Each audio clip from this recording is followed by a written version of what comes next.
Selamat malam Mas Yanu. Malam Pak Yudi, sehat Pak. Sehat, nggih, matur nuwun Selamat malam Pak doaipun. Yudi. Selamat malam, nggih. Ye. Kadek, nggih. Ya, sehat selalu Pak. Sehat Ibu. Ye. Mas Sena juga udah siapin. Ya, saya Ya. masih ingat ya Pak Yudi datang di Jogja waktu itu. Oh iya bener, makanya familiar suaranya. Nggih. Halo Pak Yudi. Nggih. Selamat malam, Mas Aris. Selamat malam. Selamat malam Pak Yudi. Pak Yudi sama Mas Nggih. Aris tuh deketan loh, sama-sama di Jogja. Maksudnya eh, ya Solo, deket lah, Jogja. Solo Jogja lah Oh, deket. Jogja Pak ya. Pak Yudi di Nggih. mana? Saya di Kartosuro, Mas. Oh Kartosuro, ini Jauh. Iya, dekat Solo. Solo. Oh, oh. Tapi Dekat pintu beliau tol ya Pak. Dekat pintu CWS-nya tol. di Babarsari Pak Mas Aris. Beliau Oke. CWS-nya di Babarsari, Batan. Oh di Batam. Batam. Nggih. Oh ya dekat. Saya malah kalau besok ke Solo ngajar. Oh, nggih. Ya. Mungkin Mbak Septi kalau mau dimulai mungkin sudah bisa. Kita Ya deh, dimulai aja kali ya Mas Yanu. ya, Izin Bapak Ibu silakan. sekalian. Semuanya, Assalamualaikum warahmatullahi wabarakatuh. Selamat malam kepada Bapak Ibu yang sudah bergabung. Yang pertama-tama mari kita panjatkan tentunya rasa syukur pada Allah karena kita bisa berkumpul pada malam hari ini dalam acara diskusi publik yang diselenggarakan oleh Pusat Riset Kependudukan. Perkenalkan, nama saya Septi, mungkin ada yang belum kenal, yang insya Allah akan membantu kegiatan ini. Eh, Baik Bapak Ibu sekalian, diskusi publik ini diselenggarakan oleh kelompok riset kemiskinan, ketimpangan dan perlindungan sosial di bawah naungan Pusat Riset Kependudukan.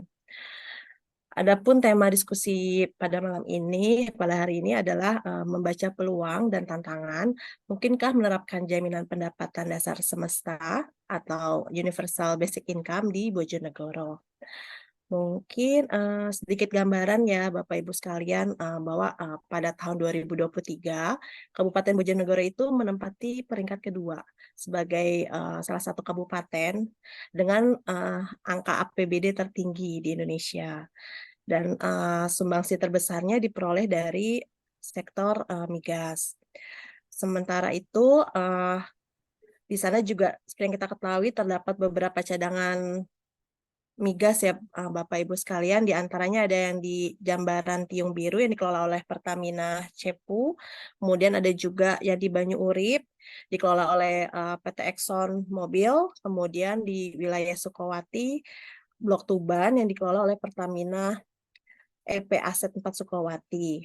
Namun demikian, di sisi lain, data BPS tahun 2022 juga menunjukkan bahwa Bojonegoro ini menjadi salah satu kabupaten dengan angka kemiskinan yang cukup tinggi, kurang lebih 12,21%, dan menempatkan Bojonegoro itu menjadi salah satu kabupaten termiskin peringkat ke-11 di Jawa Timur.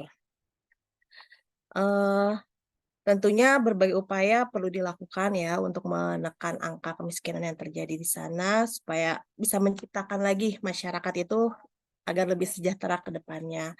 Di sisi lain ada salah satu konsep mengenai solusi kemiskinan yang bernama Jaminan Pendapatan Dasar Semesta atau UBI tadi. Dan beberapa negara juga sudah ada yang menerapkan atau menguji coba konsep tersebut dalam rangka menurunkan angka kemiskinan. Nah, lalu apakah mungkin konsep ini kemudian diterapkan di Bojonegoro? Oleh karena itu, mari kita dengarkan dan berdiskusi bersama terkait hal tersebut, di mana di sini ada 4 narasumber. Di antaranya 2 perwakilan dari aparat desa yang ada di Kabupaten Bojonegoro. Yang pertama Bapak Ferdiati SH selaku Sekretaris Desa Kabalan Kecamatan Kanor. Sudah hadir Bapak? Selamat malam. Mbak Dewi ya. Selamat malam. Sudah Siap. Oke, sudah malam. Kemudian ada juga Ibu Dewi Wulandari selaku Kepala Desa Telogo Agung Kecamatan Baureno. Selamat malam Ibu. Selamat malam. Kemudian kami juga Ya, mengundang selamat malam. sosiolog bernama Bapak Aris Arif Ya. Mundayat. Siap. Beliau merupakan dosen sosiologi ya Pak dari Universitas 11 Maret. Salam kenal Bapak. Salam kenal juga Mbak Septi.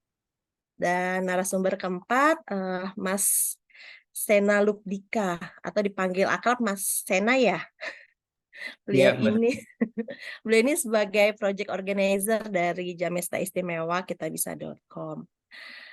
Sedikit info, mungkin program jaminan pendapatan dasar semesta ini pernah diuji coba di tahun 2022 untuk mencari tahu dampak bagi penerimanya. Dan Mas Sena ini yang ada di belakang layar uji coba itu kalau nggak salah ya Mas Sena ya. Nanti mungkin Betul, mari Mas. Tadi. Nanti mungkin mari kita dengarkan pengalamannya terkait kegiatan tersebut. Sebelumnya kami memohon maaf karena kepala pusat riset kami saat ini berhalangan untuk hadir karena kebetulan lagi di perjalanan. Mungkin nanti akan segera menyusul jika memungkinkan. Seperti itu Bapak Ibu sekalian. Selanjutnya kami mengundang Mas Yanuk sebagai Ketua Kelompok Riset Kemiskinan, Ketimpangan, dan Perlindungan Sosial untuk dapat memberikan sambutannya. Mas Yanu dipersilahkan waktu dan tempatnya. Baik, terima kasih Mbak Septi. Selamat malam. Salam sejahtera untuk kita semua. Assalamualaikum warahmatullahi wabarakatuh. Semoga kita semua dalam keadaan sehat walafiat. Pertama, terima kasih setinggi-tingginya saya sampaikan kepada tentu saja Mas Aris Mundayat, senior saya, guru saya, yang ini bukan diskusi pertama sebenarnya Mas Aris ya, ini diskusi lanjutan, karena di pertemuan sebelumnya saya pernah diundang untuk diskusi di kelas Mas Aris, yang ternyata banyak dari mahasiswa pasca sarjana ini berasal dari Bojonegoro, sehingga kemudian diskusi berlanjut dan terkait dengan UBI maupun terkait dengan isu kemiskinan, ketimpangan, dan lain-lain di Kabupaten Bojonegoro. Saya juga ucapkan selamat malam dan selamat datang kepada para narasumber yang tadi sudah disebutkan oleh Mbak Septi. Satu kehormatan meskipun malam hari mungkin sudah capek dari pagi sampai sore tadi bekerja, masih menyempatkan diri dan waktunya untuk berbagi pengetahuan, berbagi ilmu, berbagi pandangan yang menurut saya pribadi sangat krusial dan penting, yang jarang dibicarakan oleh banyak orang di negeri ini, gitu. Terutama isu-isu yang mungkin dianggap klasik, dianggap abadi, dianggap tidak ada solusi, gitu ya. Isu kemiskinan, ketimpangan kan dianggap masalah klasik, sehingga seolah-olah ya pasti akan selalu ada dan dianggap tidak ada solusi untuk itu. Yang terobosan yang bisa dilakukan. Yang berikutnya saya ucapkan terima kasih kepada para peserta diskusi, rekan-rekan Bapak Ibu semua dari BRIN maupun dari luar BRIN. Sekaligus ini juga memperkenalkan kelompok riset kami, kelompok riset Poverty, Inequality, and Social Protection, yang memang khusus dibentuk untuk mengawal isu-isu terkait dengan kemiskinan, ketimpangan, dan perlindungan sosial di Indonesia maupun secara global. Diskusi kami yang lalu juga terkait dengan ketimpangan. Kita ada kolaborasi dengan The World Inequality Lab untuk kerjasama estimasi ketimpangan di Indonesia dan Asia Tenggara. Lalu terkait perlindungan sosial, kita juga ada beberapa kerjasama yang pernah maupun sedang berlangsung dengan BPJS Kesehatan dan Ketenagakerjaan, juga Forum Jaminan Sosial. Lalu untuk isu kemiskinan ini, nah ini yang dipilih malam ini, kita akan coba fokus di topik kemiskinan, tapi juga dengan gagasan solutifnya, alternatifnya barangkali, yang kita sebut sebagai jaminan pendapatan dasar semesta atau Jamesta. Di Indonesia kita sebut Jamesta, di luar negeri disebut UBI atau Universal Basic Income. Yang berikutnya saya juga sekali lagi menyampaikan permohonan maaf dari Pak Kapus, yang sekaligus juga anggota kelompok riset kami, yang tadi delay di dalam pesawat, rencana membuka tapi ternyata masih terhambat, mungkin sekarang sudah dalam perjalanan menuju Surabaya. Jadi nanti mungkin beliau akan hadir di belakang untuk ikut menutup diskusi atau menyampaikan beberapa arahan atau masukan terkait forum kita. Nah, yang mungkin satu hal lagi yang ingin saya garis bawahi, bahwa Universal Basic Income atau UBI bukan ide yang baru, sudah bergaung sangat lama secara global.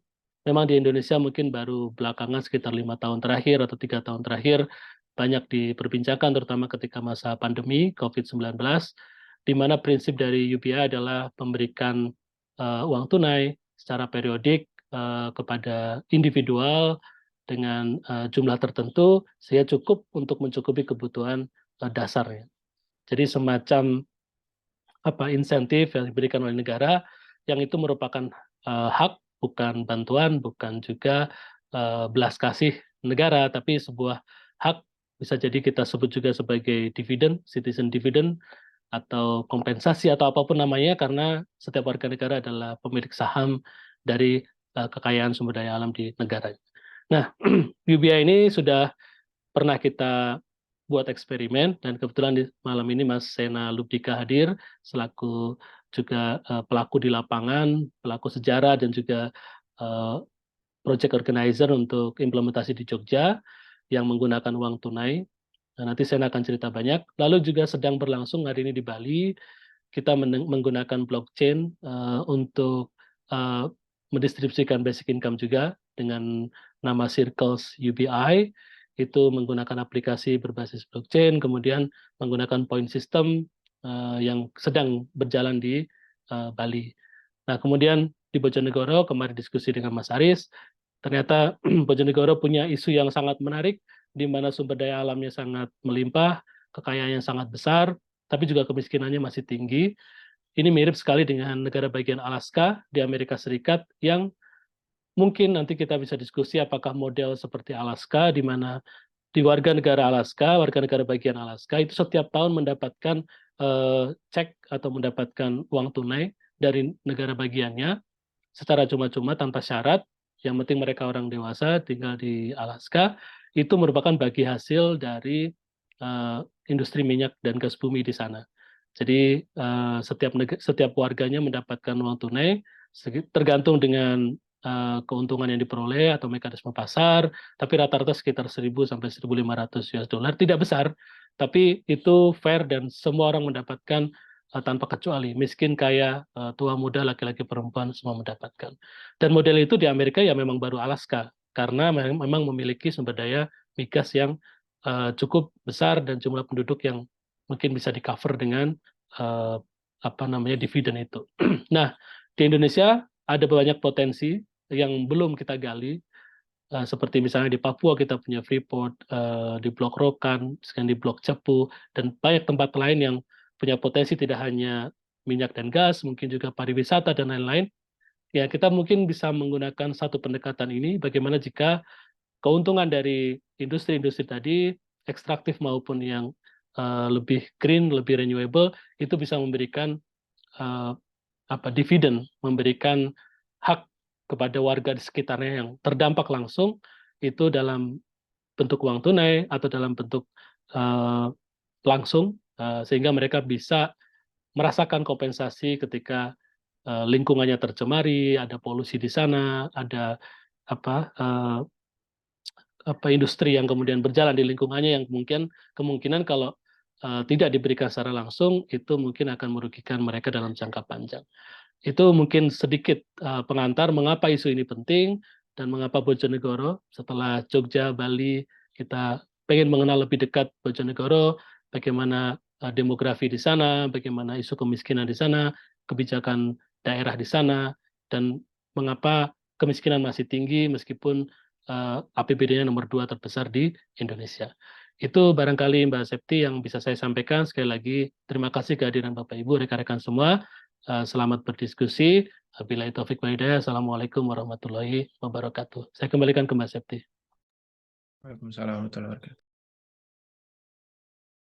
Baik, terima kasih Pak Yanu atas sambutannya. Mungkin kita di pertemuan malam hari ini, yaitu yang tadi dari para narasumber kita. Masing-masing narasumber nanti diberi waktu kurang lebih 10 menit, yang kemudian akan dilanjutkan dengan sesi diskusi. Untuk Bapak Ibu yang ingin bertanya juga boleh disampaikan melalui kolom chat yang tersedia. Penyampaian pertama mungkin akan disampaikan oleh Bapak Ferdiati. kemudian dilanjutkan oleh Ibu Dewi Wulandari selaku perwakilan aparat desa, kemudian dilanjutkan oleh Mas Sena, dan akan ditutup oleh Pak Aris Mudayat nih untuk memberikan.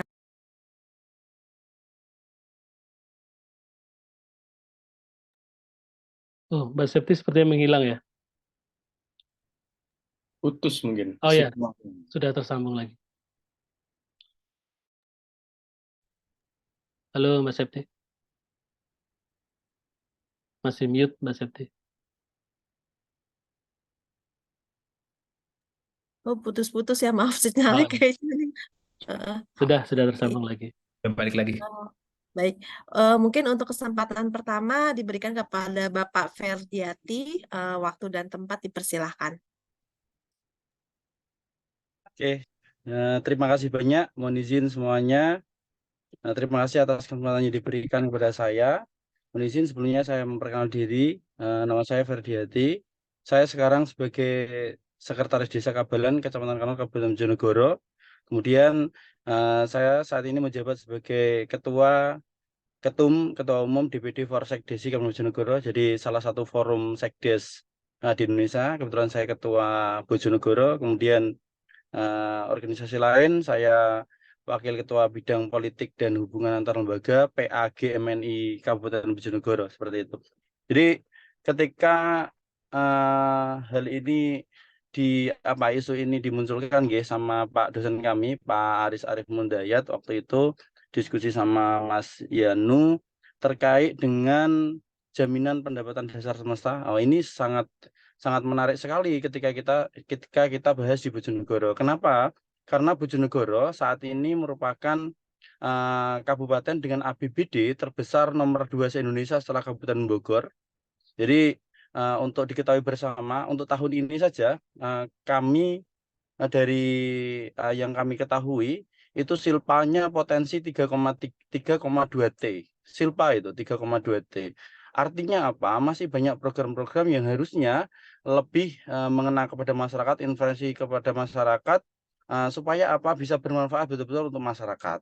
Seperti itu. Kemudian ketika bicara Bojonegoro, sebenarnya Bojonegoro sudah punya banyak program terkait dengan ketika kita bicara pengentasan kemiskinan. Meskipun saat ini kita ketahui bersama Bojonegoro juga masih masuk kategori miskin ekstrim meskipun dengan APBD terbesar. Cuman perlu diketahui bersama juga terkait dengan program-program untuk masyarakat terkait dengan pengentasan kemiskinan juga sudah sangat banyak sekali. Contoh semisal ketika kita bicara terkait dengan jaminan pendapatan dasar semesta, misalnya kita agak hubungkan Bojonegoro dulu itu ada semacam beasiswa untuk semua masyarakat Bojonegoro yang sekolah di SMA.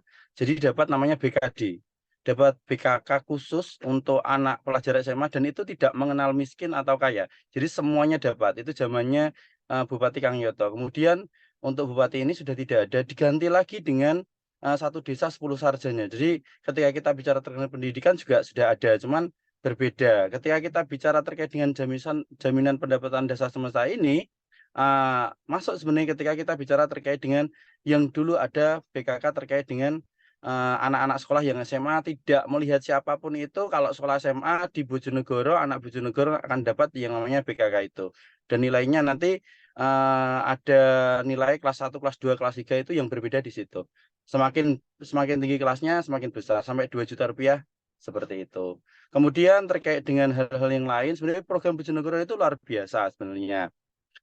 Di Bojonegoro itu orang mau nikah asli Bojonegoro, KTP Bojonegoro itu dapat insentif. Itu salah satu untuk menekan pernikahan dini misalnya. Ada syarat-syarat tertentu, misalnya usia 19 sampai 30 tahun untuk si mempelai wanita, kemudian yang pria itu 20 sampai 30 tahun. Jadi ada seperti itu. Kemudian mulai dari marbot, jamaah tahlil, majelis taklim, kemudian imam masjid, guru TPQ, semua dapat insentif dari kabupaten.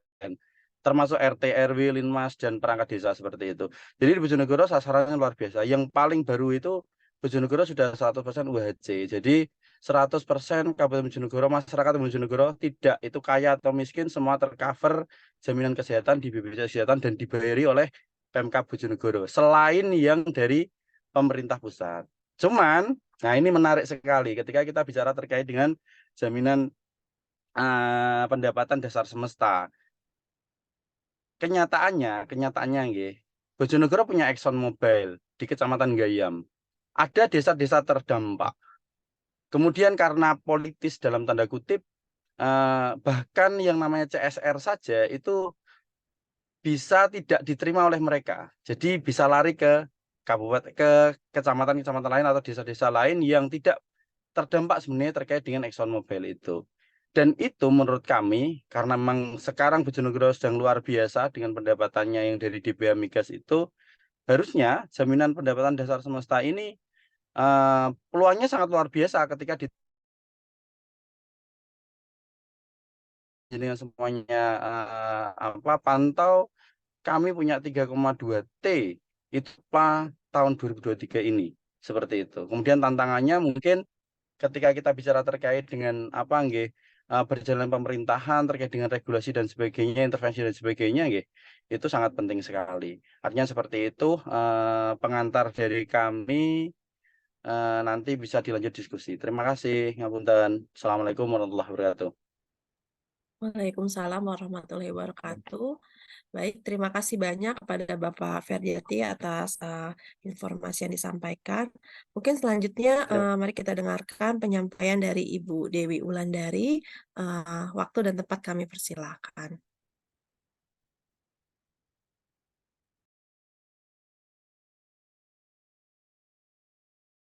Warahmatullahi wabarakatuh. Selamat kagem semuanya. Bisa didengar suaranya, Bu ya?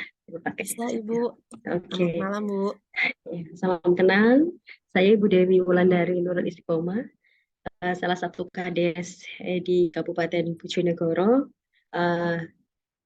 Saya juga menjadi wakil Ketua AKD Kabupaten Bojonegoro.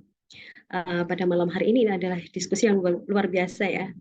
Apalagi membahas tentang jaminan pendapatan dasar semesta ini baru pertama kali mungkin ya.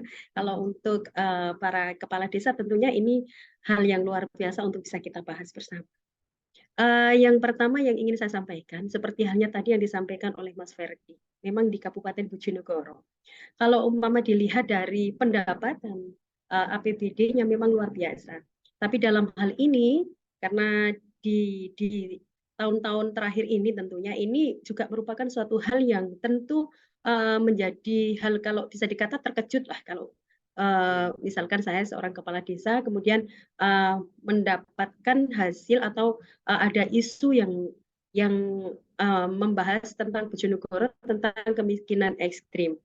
Kalau menurut saya sebetulnya secara internal ataupun di desa, kalau saya memandang sekup desa saya dulu, itu sebetulnya hanya pada pola berpikir masyarakat saja yang perlu untuk diubah. Karena sebagian besar atau bisa dibilang masyarakat itu lebih senang dibilang miskin, kalau menurut saya. Karena kalau misalkan kita secara rasional untuk berpikir, sebetulnya kalau untuk Bojonegoro sendiri dengan berbagai macam program yang ada di Bojonegoro. Bojonegoro ini kabupaten yang menurut saya luar biasa. Mulai dari ibu hamil, kemudian orang belum lahir lah di dalam kandungan ibu hamil sampai dengan meninggal dunia itu semuanya itu dalam Jawanya itu diopeni sama pemerintah Kabupaten Bojonegoro. Karena program-program itu bisa sangat sekali kita rasakan. Dan program-program itu secara umum tidak hanya memilih atau memilah desa-desa tertentu, tapi hal itu benar-benar dijadikan program oleh Kabupaten Bojonegoro untuk bisa semua masyarakat untuk merasakan manfaat dari program-program itu, baik dari pengentasan kemiskinan berupa pembangunan rumah Aladin, kemudian bantuan listrik yang tidak punya listrik, kemudian banyak hal tentunya ya, selain daripada itu bantuan untuk anak-anak yang kuliah tadi yang disebutkan oleh Mas Ferdiati, terus pengantin yang mau menjadi pengantin, kemudian jaminan lansia ada, kemudian untuk santunan untuk kematian ada, dan itu secara otomatis kan kalau misalkan dibilang ekstrim, saya kok kok agak yang gimana ya. Jadi kepala desa dengan APBD yang tinggi, kemudian dengan banyak sekali program-program yang kita sangat-sangat mengambil manfaatnya. Apakah ini adalah bentuk suatu kesalahan, tapi kesalahan di mana gitu loh? Kesalahan yang mengatakan, kesalahan yang survei, atau kesalahan yang bagaimana? Kalau menurut saya di desa saya, kalau saya bilang untuk desa saya sendiri, itu kemarin pada saat pendataan yang belum kita data ulang kembali, itu kemiskinannya memang sangat luar biasa. Kemudian kita data kembali dengan hasil yang apa ya istilahnya gitu, ya apa ya istilahnya, kalau misalkan dari persentase pertama hasil miskin yang ada di desa itu sangat melampaui batas gitu loh. Enggak kemudian itu adalah bentuk data yang real atau murni.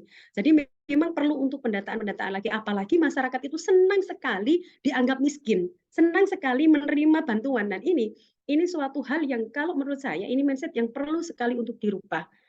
Nah, ini karena akhirnya kalau terlalu banyak bantuan, masyarakat itu menjadi malas. Kalau menurut saya, karena apa? Yang setara dengan masyarakat yang mendapatkan bantuan itu rata-rata kemudian menganggap dirinya juga miskin, bahkan di atas daripada itu menganggap dirinya miskin, sehingga apa?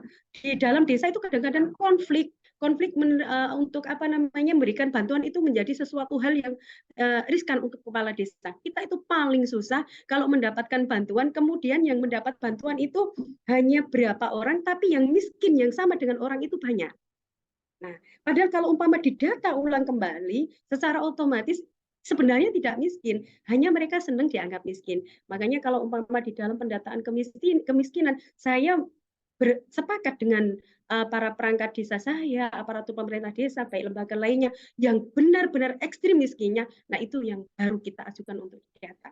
Kalau lepas daripada itu, secara otomatis itu hal yang apa ya, malah menjadikan kita tidak harmonis dalam memberikan bantuan yang mungkin turun dari sumber dana ini atau ini.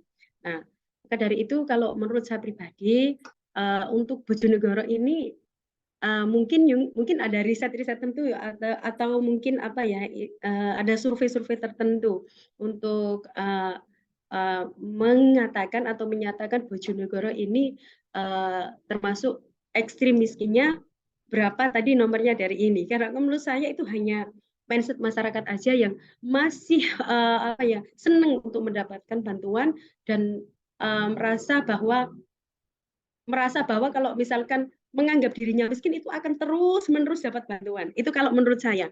Karena kalau umpama di data, sebenarnya kalau umpama kita benar-benar mau mendata, sebetulnya ya kalau secara intern desa nggak begitu ekstrim, nggak ekstrim untuk kemiskinan ini. Mungkin itu yang saya pahami untuk desa saya. Kalau untuk Bojonegoro, kalau memang ada sesuatu hal yang disampaikan sepertinya Mas Ferdi tadi, misal pada saat zaman Kang Yoto itu ada ya dari SMP atau SMA, kemudian sekarang tergantikan dengan 2 sarjana atau 10 sarjana yang ada di desa. Ya mungkin dalam pola ini setiap pemerintah kabupaten itu mungkin tidak sama karena mempunyai dasar pemikiran yang berbeda. Tapi saya juga sangat setuju sekali kalau misalkan mulai dari SMP ataupun SMA itu kalau misalkan memang program tentang biaya pendidikan ini lebih diprioritaskan atau diutamakan. Karena saya juga menganggap bahwa untuk pendidikan ini adalah sesuatu hal yang memang perlu sekali untuk istilahnya diprioritaskan daripada kita memberikan bantuan kepada orang yang datanya ini kadang-kadang menurut saya ini data yang perlu sekali untuk divalidkan kembali. Kalau untuk anak-anak sekolah ini kan sudah bentuk pendidikan, bentuk jenjang, dan memang sekolah ini perlu untuk diprioritaskan kaitan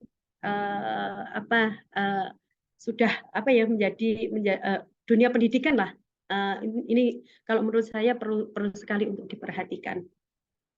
Mungkin itu yang bisa saya sampaikan. Kalau untuk jaminan pendapatan dasar semesta, sebetulnya ini sesuatu hal yang pengucapan yang baru kalau menurut saya ini, jadi perlu untuk kita saling komunikasi atau sharing ya, atau apa ya, tentang ini tadi jam 6 dasar semesta, hal-hal yang perlu saya ketahui mungkin saya dapatkan pada kesempatan malam hari ini. Demikian yang bisa saya sampaikan, kurang lebih mohon maaf. Terima kasih. Iya, baik. Terima kasih banyak pada Bapak Feryati dan Ibu Dewi yang udah memberikan gambaran ke kita tentang kondisi Kabupaten Bojonegoro dan bagaimana di level desanya seperti yang tadi telah disampaikan. Mungkin selanjutnya mari kita dengarkan sharing knowledge dan pengalaman dari Mas Sena sebagai project organizer dari kegiatan uji coba UBI di Yogyakarta. Waktu dan tempatnya dipersilakan. Baik, terima kasih Mbak Septi. Jadi menarik sekali yang disampaikan Mas Ferdian sama Mbak Dewi Wulandari ya. Nanti mungkin setelah ini pas waktu diskusi saya pengen ngobrol lebih lanjut ya. Tapi ini mungkin share dari sisi kami dulu yang program Jamesta Istimewa. Sebentar saya share screen.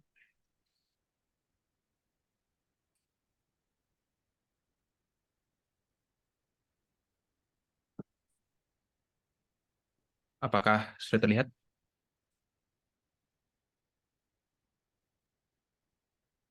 Sudah terlihat, Belum. Mas Sena. Ya, baik. Sudah. Izin share sedikit tentang Jamesta Istimewa plus kalau memang nanti berjalan di Bojonegoro mungkin namanya Jamesta Produktif. Nah, kenapa seperti itu nanti akan terjawab di tengah-tengah presentasi. Jadi pertama kami akan cerita sedikit dari kisah Jamesta Istimewa. Tadi yang seperti Mas Yanu sudah sampaikan ya.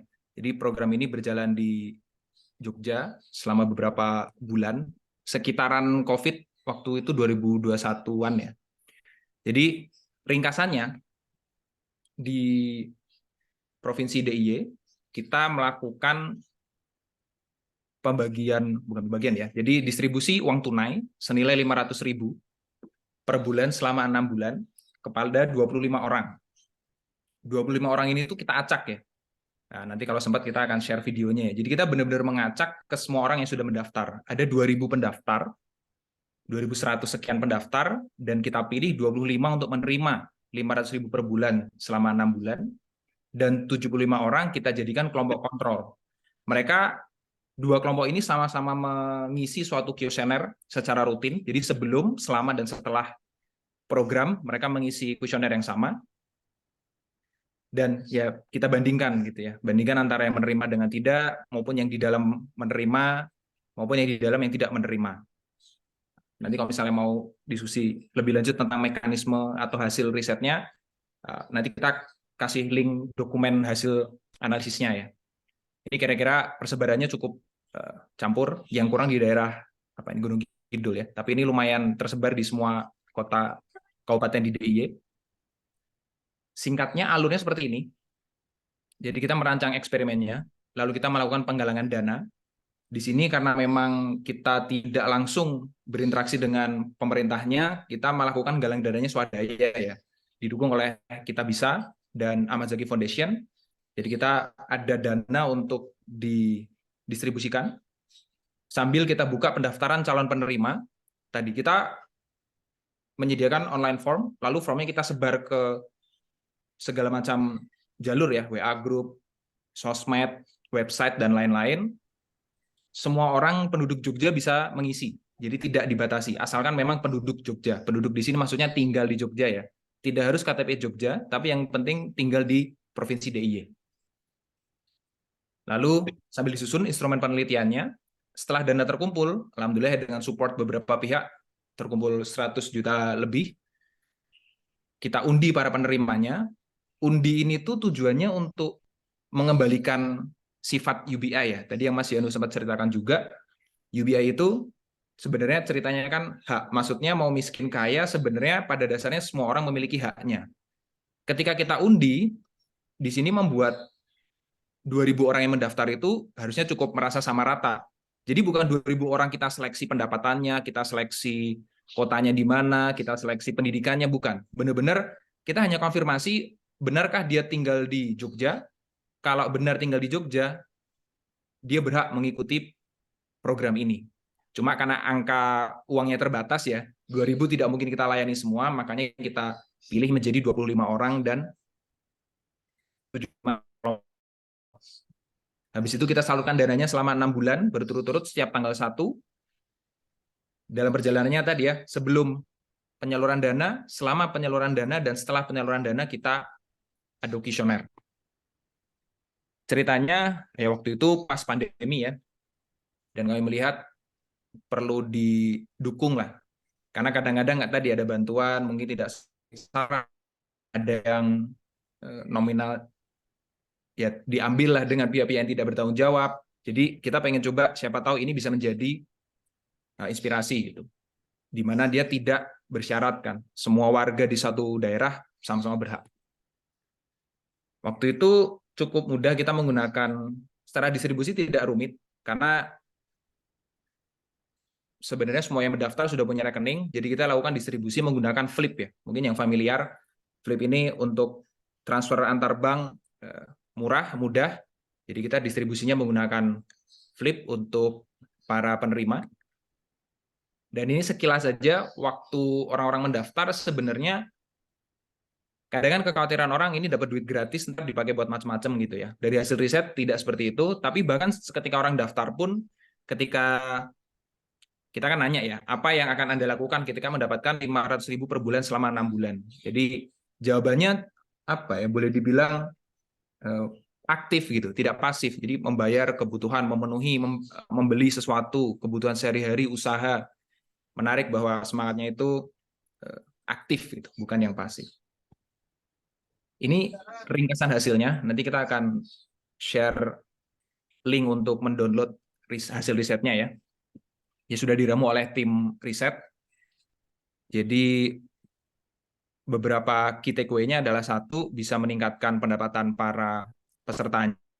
Terus meningkatkan ketahanan pangannya masing-masing orang, karena tadi ya 500.000 itu per bulan sebenarnya itu 500.000, karena garis kemiskinan Jogja itu 480 atau 490.000 sekian. Jadi minimal orang yang mendapatkan program ini otomatis kamar, Bapak. tidak miskin gitu ya. Abang. Lewat dari garis kemiskinan. Dan biasanya kan porsi pendapatan paling besar, pengeluaran paling besar dari keluarga itu kan pangan. Jadi ketahanan pangannya meningkat. Secara produktivitas tidak ada yang berubah. Orang tidak jadi malas atau menjadi apa ya leha-leha kaum perubahan gitu ya. Tapi malah membuat para penerima itu lebih optimis, karena kan minimal dia yakin selama 6 bulan ke depan ada 500.000 per bulan. Makanya dari kami selalu memastikan tanggal 1 subuh itu sudah masuk gitu, supaya salah satu dampak dari UBI yang kami pengen muncul adalah orang merasa secure gitu kan. Oh pasti nih tiap awal bulan ada nilai sekian gitu. Lifestyle dan waktu luangnya belum terlalu berubah. Tapi tadi sebenarnya kami juga menilai bisa jadi ini kurang lama atau kurang besar nominalnya, atau perlu diriset lagi dengan mekanisme yang lain. Kan ini baru 6 bulan, mungkin perlu 1,5 tahun. Ini baru 500.000, jangan-jangan perlu sesuai UMR gitu ya. Jadi bahkan kasarannya ya, kalau orang nerima ini, kalau dia memilih untuk tidak bekerja itu pun mungkin gitu. Nah, ini makanya setelah kita membagikan hasil dari riset di Jogja, ya sebenarnya ya gayung bersambut ya. Kita pengen di tempat-tempat lain untuk dicoba sehingga kita bisa dapat insight-insight yang baru gitu ya untuk memajukan isu UBI di Indonesia. Ini tautan untuk hasil risetnya, nanti bisa kita share ke chat supaya mudah. Terima kasih kepada ya ada Mas Yanu dan banyak peneliti yang terlibat di sini. Nah, ini satu hal yang mau kami highlight ya ketika masuk ke topik Bojonegoro. Jadi waktu itu kenapa yang dipilih DIY? Karena satu, DIY adalah provinsi dengan UMP terendah di Indonesia.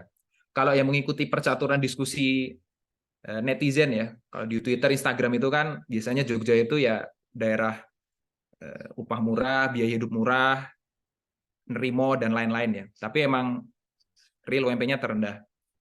Terus itulah sumber nama istimewanya ya. Jadi kenapa namanya Jamesta Istimewa? Sebenarnya UBI kita artikan sebagai Jamesta. Istimewa itu karena kita lakukan di provinsi istimewa ya, DIY. Daerah Istimewa Yogyakarta. Terus 500.000 tadi ya, karena nilai garis kemiskinannya adalah 482.000 per bulan. Kita bulatkan ke atas. Masuk ke Bojonegoro. Jadi kenapa tadi saya menyebut presentasinya Jamesta produktif gitu. Kalau siapa tahu dilakukan di Bojonegoro, saya coba lihat-lihat, oh ternyata tagline-nya saat ini Bojonegoro produktif. Yang satunya untuk wisata Pinarak Bojonegoro ya. Tapi produktif ini sesuai dengan tema yang mau coba saya ceritakan mengenai Jamesta di Bojonegoro. Tadi sudah disampaikan ya, ini kalau di kabupaten kan dia nomor 2, tapi kalau kota kabupaten ya top 10 lah ya untuk belanja maupun pendapatan. Jadi terus ya tadi satu-satunya top 15 kota kabupaten berdasarkan nominal belanja yang persen penduduk miskinnya lebih tinggi dari nasional. Jadi nasional 9,54%, di Bojonegoro 12,21%. Tadi sudah dibahas ya, secara langsung skip. Mungkin untuk yang belum tahu ya ini sekalian menyampaikan kembali sebenarnya kenapa pendapatan belanjanya bisa besar ya, karena blok cepu ya yang makin tinggi produksinya. Nah, kalau kita mau menggabungkan konsep Jamesta UBI dengan Bojonegoro, di mana Bojonegoro memiliki sumber daya alam yang sangat mayoritas terhadap pendapatan daerahnya, kita bisa mengkawinkan dengan Alaska. Tadi yang sempat Mas Yanu teaser juga ya. Alaska ini negara bagian di Amerika yang ya dingin ya karena dekat kutub utara, dan pendapatan mereka paling besar itu dari oil and gas ya, jadi minyak dan gas bumi. Menariknya mereka membuat manfaat dari sumber daya alam ini tuh lebih permanen.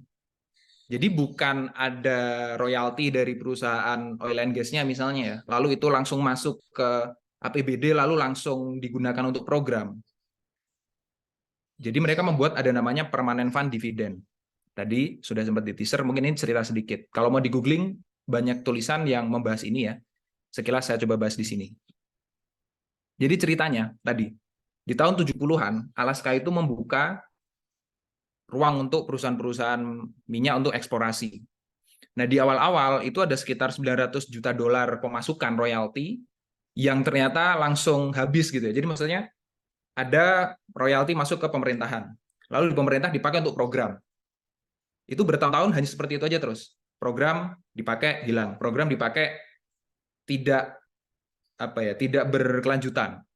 Ada warga Alaska dan boleh dibilang gubernurnya lah ya, gubernur DPR-nya di sana melihat ini kalau nggak dibikin lebih berkelanjutan, anak cucu kita bisa jadi kehabisan manfaatnya gitu. Karena mereka sadar oil and gas kan tidak selamanya. Jadi mereka coba cari cara, ketemu ada satu namanya APFC ini itu Alaska Permanent Fund Corporation. Jadi ketika ada pemasukan royalti dari oil and gas, sebagian tetap masuk ke pemerintahan, tetap dipakai untuk program. Tapi sebagiannya lagi, paling tidak 25%, itu masuk ke Alaska Permanent Fund Corporation. Ini tuh sederhananya adalah manajer investasi ya. Jadi uangnya itu dikelola sebagai manajemen investasi, di mana keuntungan dari pengelolaan ini, sekian persen tiap tahun, itu dibagi langsung ke warga Alaska. Jadi ini sudah menjadi hal yang sangat biasa di sana gitu, tiap tahun. Nominalnya ya naik turun, ya trennya naik ya overall. Jadi tiap tahun warga Alaska mendapatkan bagian dari ya pengelolaan hasil sumber daya alamnya mereka gitu.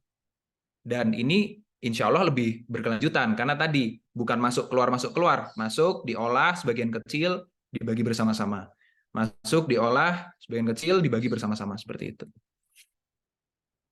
Nah, kalau untuk Bojonegoro, apakah kita perlu membuat semacam ini? Artinya suatu manajer investasi untuk mengelola uangnya? Bisa jadi iya, tapi bisa jadi ada cara lain.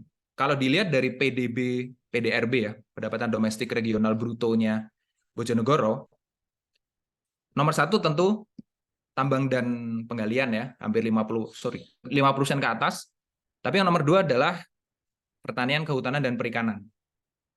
Jadi prinsip dasarnya adalah uangnya bukan sekali masuk keluar sebagai program pemerintah, tapi intinya ada pihak yang mengelola secara produktif.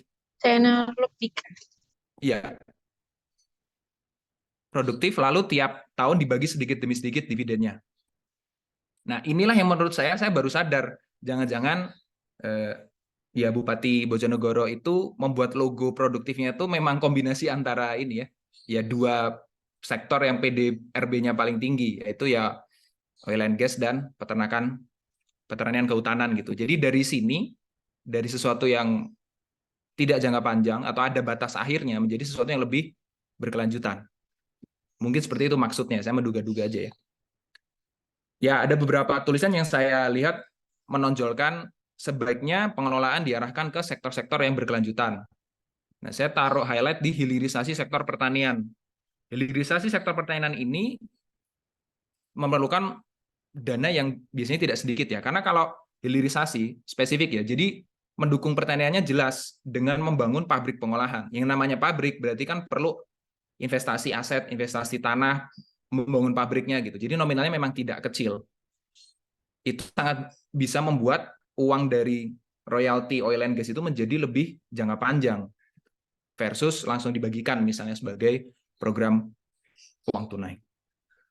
Jadi kalau kita menggunakan grafik yang sama ya, jadi dari pendapatan oil and gas-nya Bojonegoro, sebagian tetap masuk sebagai program ke pemerintahnya, tapi sebagian lagi menjadi aset milik bersama, yang mana karena kita bicara pertanian, peternakan, kehutanan, tentu desa menjadi perlu mengambil peran gitu dalam bentuk BUMDes atau koperasi warga desa misalnya. Jadi ada satu koperasi warga desa yang mengelola aset atau kekayaan milik bersama ini dalam bentuk tadi spesifik hilirisasi pertanian, diolah menjadi produk yang nilai tambahnya lebih baik, siapa tahu bisa diekspor, sehingga kekayaan itu terus dipupuk, tapi menjadi milik bersama warga desa tersebut gitu. Perlu dianalisis ya masing-masing desa mungkin keunggulannya apa, asetnya apa. Saya sempat cari-cari, yang saya tahu ya produk pisang banyak diproduksi karena ada ledre, tembakau, jatinya juga bagus.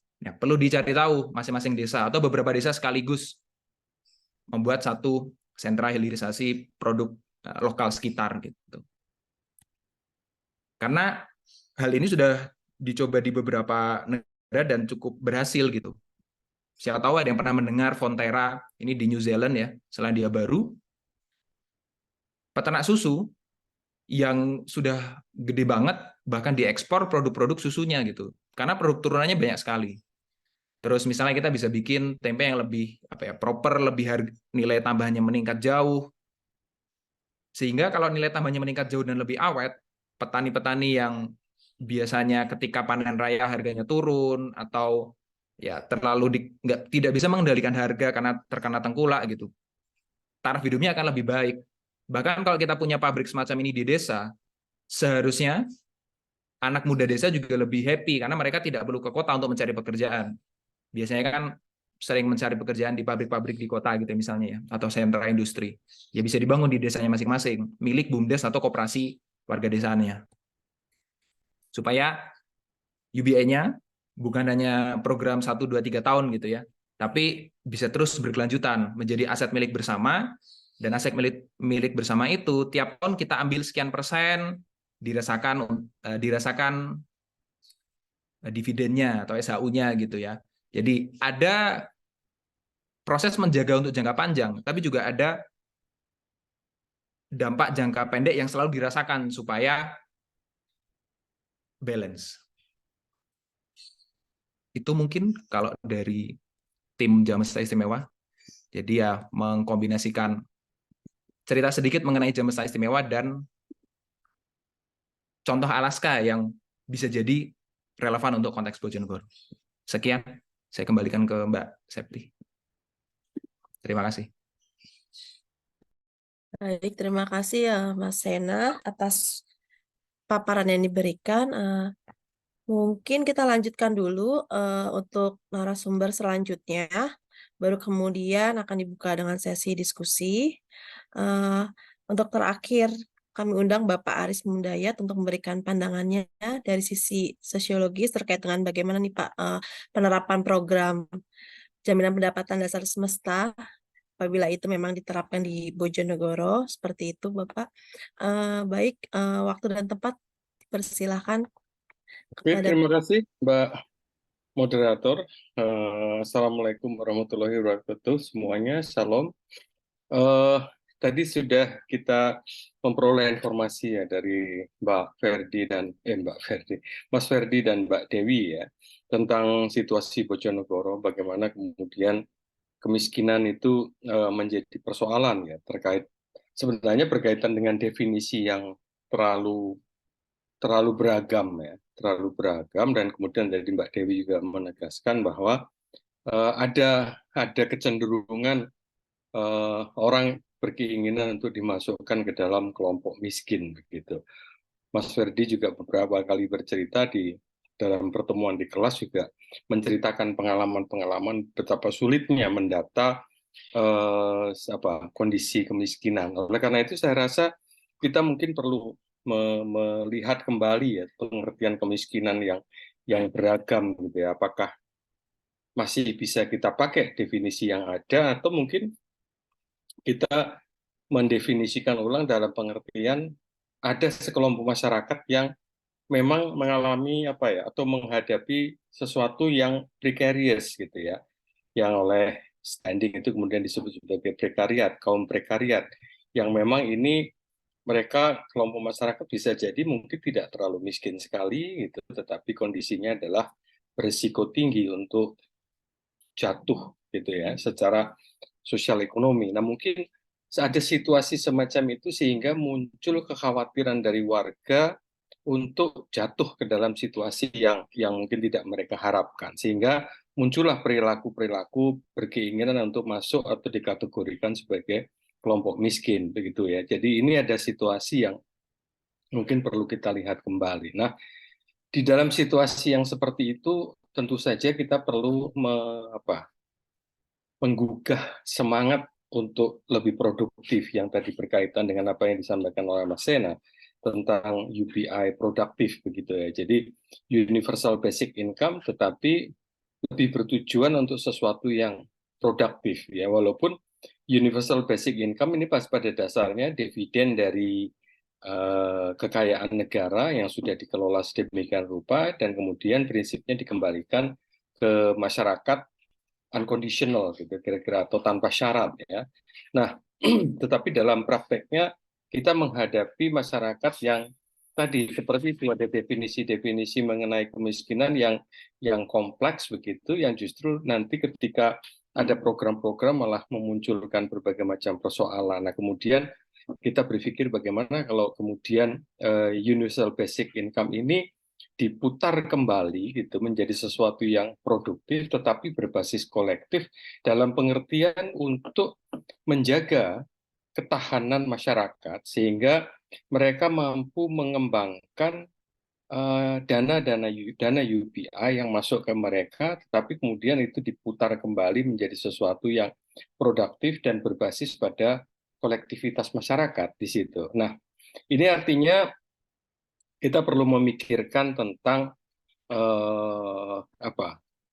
proses penguatan yang bertujuan untuk menciptakan aksi kolektif, di mana kemudian aksi kolektif itu memiliki sektor usaha yang produktif yang kemudian bisa digunakan untuk meningkatkan ketahanan sosial ekonomi masyarakat. Dalam situasi apapun, katakanlah minyaknya habis dan sebagainya, maka kekuatan kolektif yang dapat mencegah masyarakat menjadi kaum prekariat ini itu masih tetap dapat menjaga ketahanan sosial ekonomi masyarakat begitu. Oleh karena itu, aksi kolektif ini menjadi sesuatu yang diperlukan dan kemudian mereka mengelola secara kolaboratif dari UBI. Dengan demikian UBI dapat memberikan stabilitas keuangan yang diperlukan untuk meningkatkan ketahanan dari ketahanan sosial ekonomi masyarakat di situ. Nah, ini artinya UBI bisa kemudian digunakan untuk kegiatan yang bersifat produktif, termasuk kewirausahaan secara kolektif, yang tujuannya adalah untuk menjaga keamanan finansial bagi calon pengusaha untuk mengambil risiko yang diperhitungkan dan kemudian berinvestasi melalui ide-ide yang mereka miliki secara kolektif di situ. Dengan demikian ada sejumlah sumber daya ekonomi yang kemudian dikelola bersama, dilakukan sebagai kegiatan usaha bersama, kemudian juga menciptakan katakanlah startup dan modal usaha bersama untuk memenuhi kebutuhan kolektif di tingkat lokal di situ. Sehingga di sini dapat mendorong sebenarnya juga pertumbuhan ekonomi di dalam skala kecil dari komunitas tersebut begitu. Misalnya juga UBI juga bisa didorong untuk membentuk semacam koperasi produktif yang kemudian modal kepemilikan modal dari koperasi tersebut juga karakternya kolektif karena dia datang dari UBI begitu. Dan ini saya rasa kita perlu memikirkan kembali di dalam konteks untuk mencegah supaya masyarakat kemudian tidak menjadi kaum prekariat yang berisiko tinggi untuk jatuh begitu, untuk jatuh miskin. Saya kira semua orang itu akan merasa takut untuk jatuh miskin ya. Jadi situasi tadi yang dijelaskan oleh Mas Ferdi dan Mbak Dewi itu sebenarnya kondisi keprekariatan yang muncul di dalam masyarakat kita ketika tidak ada kepastian siapa yang nanti menanggung kalau kehidupan mereka jatuh, dan kemudian ketahanan ekonomi pun tidak ada yang basisnya kolektif. Oleh karena itu, kita perlu memikirkan UBI karakternya tetap universal, tetapi kemudian itu dikelola secara kolektif dan dikembalikan kembali sebagai dividen yang mungkin bisa jadi lebih dari jumlah yang ada di situ. Jadi security dari kondisi ekonomi mereka bisa terjamin, bisa lebih terjaga, bahkan mungkin meningkat, sehingga kekhawatiran untuk jatuh itu tidak terjadi. Jadi yang paling menakutkan dari masyarakat prekariat ini kan mereka jatuh dan kemudian tidak ada yang menopang mereka begitu. Karena apa? Karena logik mereka ini sudah logik, kalau dalam bahasa saya, logik mereka ini adalah logik marketizen, bukan logik citizen di situ. Mereka menyadari bahwa negara bisa jadi mungkin tidak memiliki kemampuan untuk menjaga keamanan mereka. Selama ini mereka lebih bersandar pada pasar. Tetapi pasar ketika mereka sudah tidak lagi memperoleh pekerjaan yang mumpuni begitu, mereka menjadi drop gitu. Jadi tidak ada sesuatu yang kemudian bisa menjaga mereka. Tidak ada yang menjaga security ekonomi mereka. Nah, universal basic income ini kan sebenarnya juga untuk menjaga itu pada dasarnya.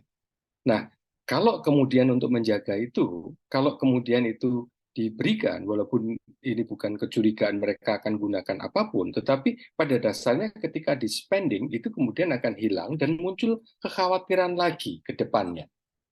Ini yang dihadapi oleh kelompok prekariat sebenarnya, karena mereka tidak memiliki kemampuan untuk menjaga keprekariatan naik ke depan. Jadi precariety-nya itu betul-betul labil begitu. Nah, kalau itu kemudian UBI itu ditempatkan di dalam suatu kegiatan yang produktif secara kolektif, maka dia sebagai basic income bisa diandalkan bahwa kegiatan produktif yang sifatnya kolektif itu akan mampu menjaga mereka, keamanan mereka secara ekonomi, termasuk juga ketahanan sosial ekonomi mereka. Nah, ini tentu saja kemudian kita perlu melakukan satu penelitian ya untuk melihat perilaku ekonomi masyarakat, budaya ekonomi masyarakat di dalam konteks precarity tadi begitu. Dan kemudian inovasi-inovasi apa yang kemudian diperlukan oleh masyarakat untuk mengembangkan diri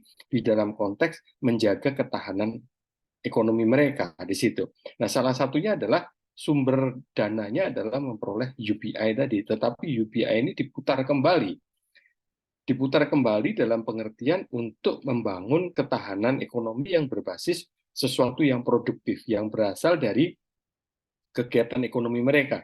Ini memang menjadi sesuatu yang kompleks ya, karena nanti akan berkaitan dengan sistem perpajakan, kemudian urusan-urusan yang kemudian sifatnya administratif, karena dia harus membuat kegiatan yang produktif, mungkin membuat semacam UMKM atau apapun, nanti ada PIRT, ada surat-surat izin dan lain sebagainya, memang akan kompleks. Tetapi saya kira ini perlu diuji cobakan dalam pengertian kita perlu mendefinisikan apa yang selama ini disebut sebagai kemiskinan di dalam konteks yang lebih luas lagi, yaitu konsep tentang prekariat itu, di dalam pengertian bahwa ada kehidupan yang prekarius dari masyarakat kita, sehingga muncul kekhawatiran jangan-jangan nanti ke depan saya drop begitu. Kalau saya drop gitu, meskipun ada basic income, maka basic income itu hanya akan dipakai saja dan kemudian hari besoknya sudah drop lagi.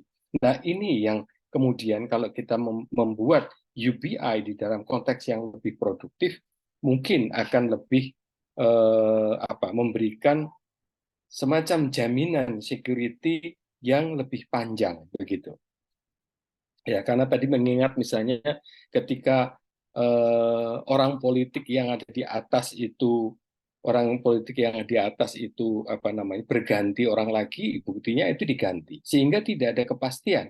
Yang tadinya kemudian dapat uang sekolah, ketika yang di atas ganti orang, itu kebijakan ganti lagi, dipindahkan ke sana, dipindahkan ke sini, sehingga tidak memunculkan keyakinan masyarakat bahwa itu nanti akan berkesinambungan.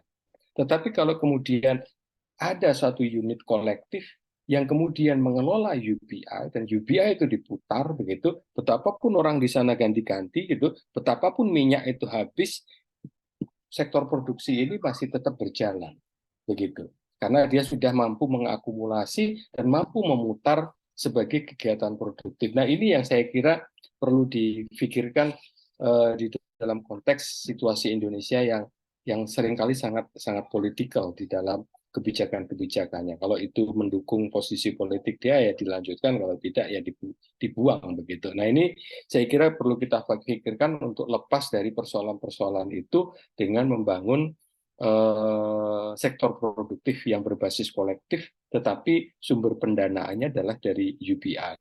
Nah, saya kira itu sementara yang bisa saya sampaikan untuk bahan diskusi. Terima kasih. Baik, terima kasih banyak Pak Aris. Sangat menarik sekali yang tadi telah disampaikan. Mungkin selanjutnya Bapak Ibu sekalian akan dibuka sesi pertanyaan untuk diskusi kali ini. Ini saya lihat sudah ada Pak Resmi ya, Pak Resma LMI. Mungkin dipersilakan Bapak. Terima kasih. Terima kasih. Pertama, perkenalkan nama saya Resma Edi Satria. Saya kerja jadi amil zakat ya di Lembaga Manajemen Infak atau LMI Bojonegoro. Saya kepala kantornya dan sudah 8 tahun kerja di bidang sosial perzakatan ini. Sebelumnya jadi guru juga, dan saya lahir asli dari Bojonegoro juga, jadi insya Allah selama 40 tahun ini sudah banyak informasi yang masuk dan sejarahnya bagaimana di Bojonegoro, insya Allah sudah ada gambaran. Pertama yang saya tanyakan kepada Mas Sena ya, menarik ini temanya Jamesta ini, kalau Jamesta produktif ya, kata misalkan nanti diterapkan ini goalnya itu apa gitu, goalnya terakhirnya itu apa? Apakah hanya sebagai dana basic income saja? Jadi nanti mungkin mirip PKH dan lain sebagainya, bantuan-bantuan sosial seperti itu. Karena bagi kami Jamesta ini lembaga zakat ya, Jamesta ini karena universal, semua orang bisa nerima, jadi beda dengan kami pengelola zakat ini yang penerimanya itu kan sudah ada jatahnya, asnafnya ya. Jadi ini mungkin mohon nanti dijelaskan goalnya seperti apa. Terus yang kedua mungkin saya sedikit cerita ya, tadi pembukaan tadi ada Pak Sekdes Sama Bu Lurah tadi menyampaikan seperti itu kondisinya. Bagi saya pribadi, Bojonegoro ini dengan kekayaan yang luar biasa seperti itu, triliunan itu, ini terkait goodwill ya. Artinya dua bupati yang ada ini, yang setelah dana minyak itu ada, ini tidak kurang, saya sebutnya kurang perhatian terhadap bagaimana cara mengangkat ekonomi warga Bojonegoro dengan baik ya. Kita semua tahu bahwasanya warga Bojonegoro itu yang paling banyak itu kan petani ya. Nah, goodwill-nya terhadap petani ini saya pikir kurang jitu ya. Jadi ya sudah ada banyak program ya, misalkan bantuan alat pertanian dan lain sebagainya, tapi belum bisa menyelesaikan akar pokoknya. Petani itu kan ada dua permasalahan pokoknya. Yang pertama itu air ya. Yang kedua pupuk. Nah, ini belum bisa diselesaikan sampai bupati yang saat ini itu ya. Air itu ya, daerah selatan-selatan yang ada di Bojonegoro itu, daerah selatan itu, kalau musim kemarau ini sudah tidak ada air ya, warga mau mandi aja bingung. Nah, dan di sebelah utara Bojonegoro itu ada Bengawan Solo yang airnya melimpah ruah ya, apalagi kalau hujan gitu, sering banjir dan seterusnya. Nah, ini kok tidak punya pemikiran atau ide bagaimana kalau misalkan air dari Bengawan Solo itu dialirkan ke daerah-daerah selatan. Supaya apa? Supaya yang pertama adalah petani itu yang di daerah selatan bisa panen 2 kali setahun ya. Bukan sampai sekarang itu kan petani yang sebelah selatan itu panennya cuma sekali setahun.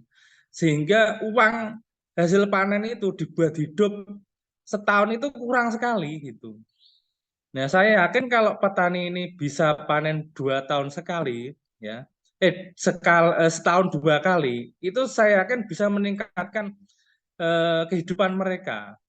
Kalau mereka taraf hidupnya meningkat, mereka agak lebih konsumtif, ya, bisa beli ini, bisa beli itu, sehingga perputaran roda ekonomi itu cepat dan peluang-peluang usaha jadi banyak. Muternya sangat drastis nanti, impact-nya luar biasa. Jadi ini belum bisa diselesaikan bagaimana membuat petani itu bisa dapat air, yang pertama. Terus yang kedua pupuk. APBD triliunan itu sangat mungkin ya, Bojonegoro itu punya pabrik pupuk sendiri. Apakah beli lisensi misalkan dari Petro atau mendirikan pabrik sendiri atau bagaimana caranya? Yang penting masyarakat Bojonegoro terutama petani itu bisa dapat pupuk untuk panen mereka setahun 2 kali. Nah, itu kalau diselesaikan insya Allah itu perputarannya ekonominya luar biasa, nanti jumlah orang miskin juga berkurang. Itu perkara goodwill aja. Itu saya pikir seperti itu. Terima kasih. Baik, terima kasih Pak Resma atas pertanyaan yang disampaikan. Mungkin kita buka satu lagi ya, karena tadi Bapak ada 2 pertanyaan. Ada yang ingin disampaikan lagi dari Bapak Ibu?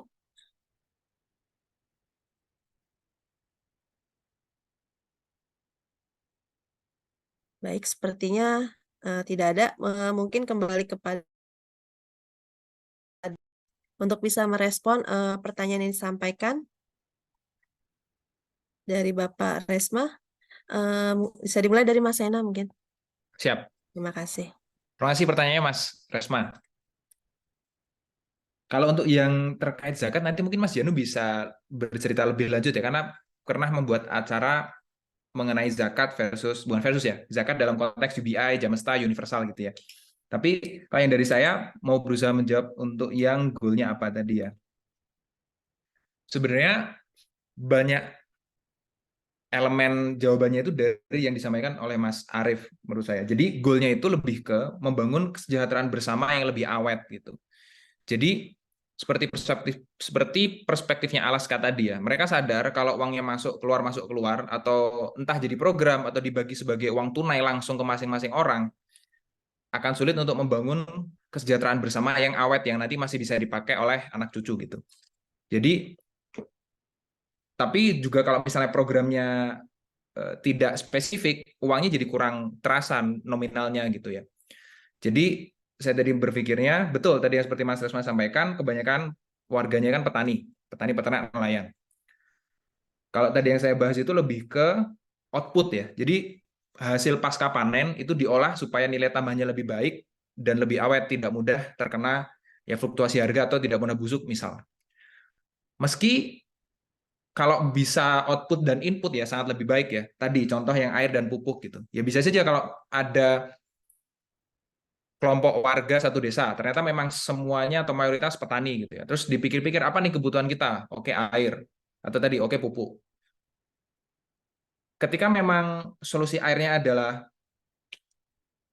pompa atau sumur misalnya ya. Kalau orang per orang kan akan tidak cukup biayanya. Tapi kalau dikolektifkan, tadi ya bahasa salah satu kata kunci yang digunakan Mas Arief juga ya, kolektif gitu. Jadi daripada per orang bikin sumur, ya sudah kita bareng-bareng bisa jadi nominalnya memang lebih besar secara nominal, tapi lebih efisien karena harga per orang lebih murah gitu. Kalau kita bicara air. Pupuk juga sepakat, kayak tadi Mas Janu juga nambahinnya di chat bahwa kalau dikolektifkan, kebutuhan input itu akan lebih murah. Dan kalau kita bisa bikin suatu standar, bisa jadi hasil panennya juga lebih baik karena ada teknik-teknik yang bisa saling berbagi gitu. Jadi input bisa dikolektifkan, output juga bisa dikolektifkan. Tapi supaya kolektifnya itu berdampak, tadi kalau kita bicara pabrik pengolahan, bisa jadi nilainya ratusan juta atau miliaran.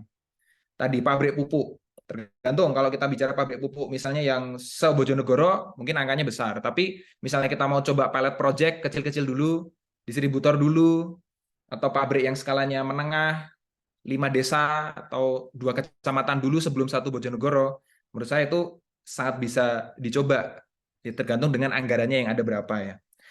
Dengan begitu kita bisa lebih awet melindungi yang rentan tadi. Betul. Ada program-program yang bagus ketika kebijakannya berbeda, ketika kepala daerahnya berbeda, ya itu akan hilang. Jadi wajar seperti tadi yang Mas Arief ceritakan ya, ketika mumpung ada ya saya mengaku miskin ya, saya harus dapat gitu. Karena nggak ada yang melindungi, ya kurang lah perlindungannya mungkin dirasa ya. Karena begitu ada saya harus ambil gitu. Terserah dengan melabel diri saya miskin, yang penting saya dapat gitu kan. Karena kalau ada apa-apa nggak ada yang nge-cover juga. Jadi goalnya lebih ke, secara prinsip kan UBI itu universal, artinya ini dilihat sebagai hak seluruh warga negara. Kalau kita kecilkan ke Bojonegoro, berarti hak seluruh warga Bojonegoro.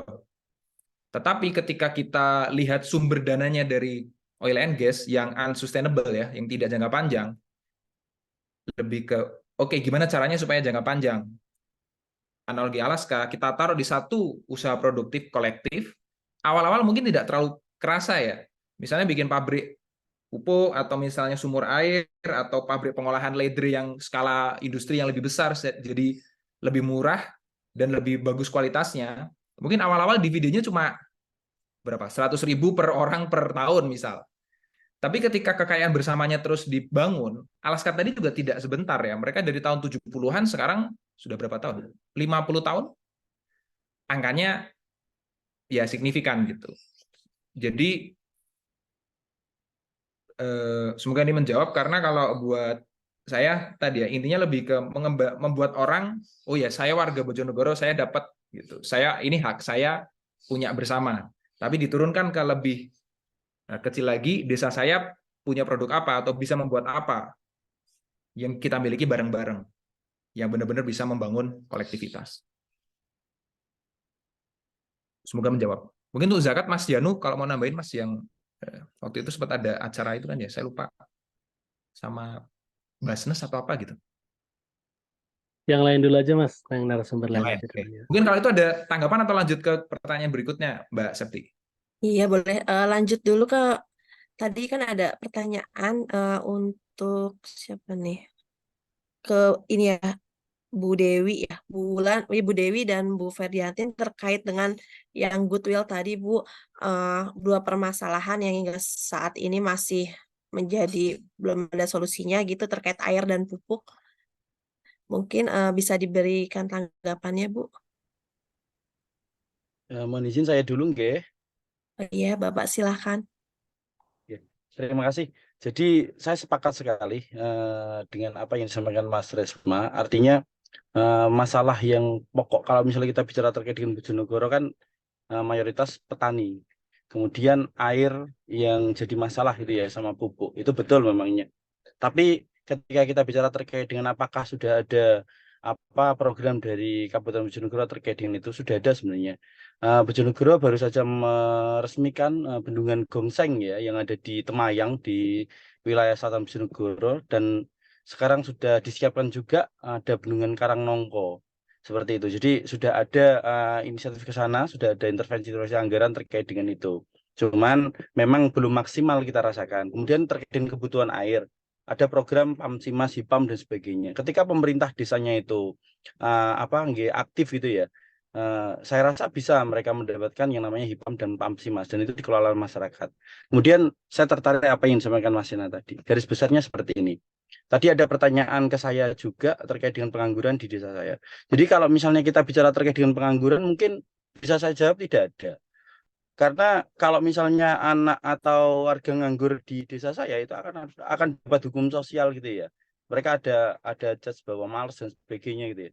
Jadi kalau misalnya bicara nganggur yang dimaksud seperti apa gitu. Karena di desa itu asal kita bawa cangkul, arit ya, sabit gitu ya, sudah selesai.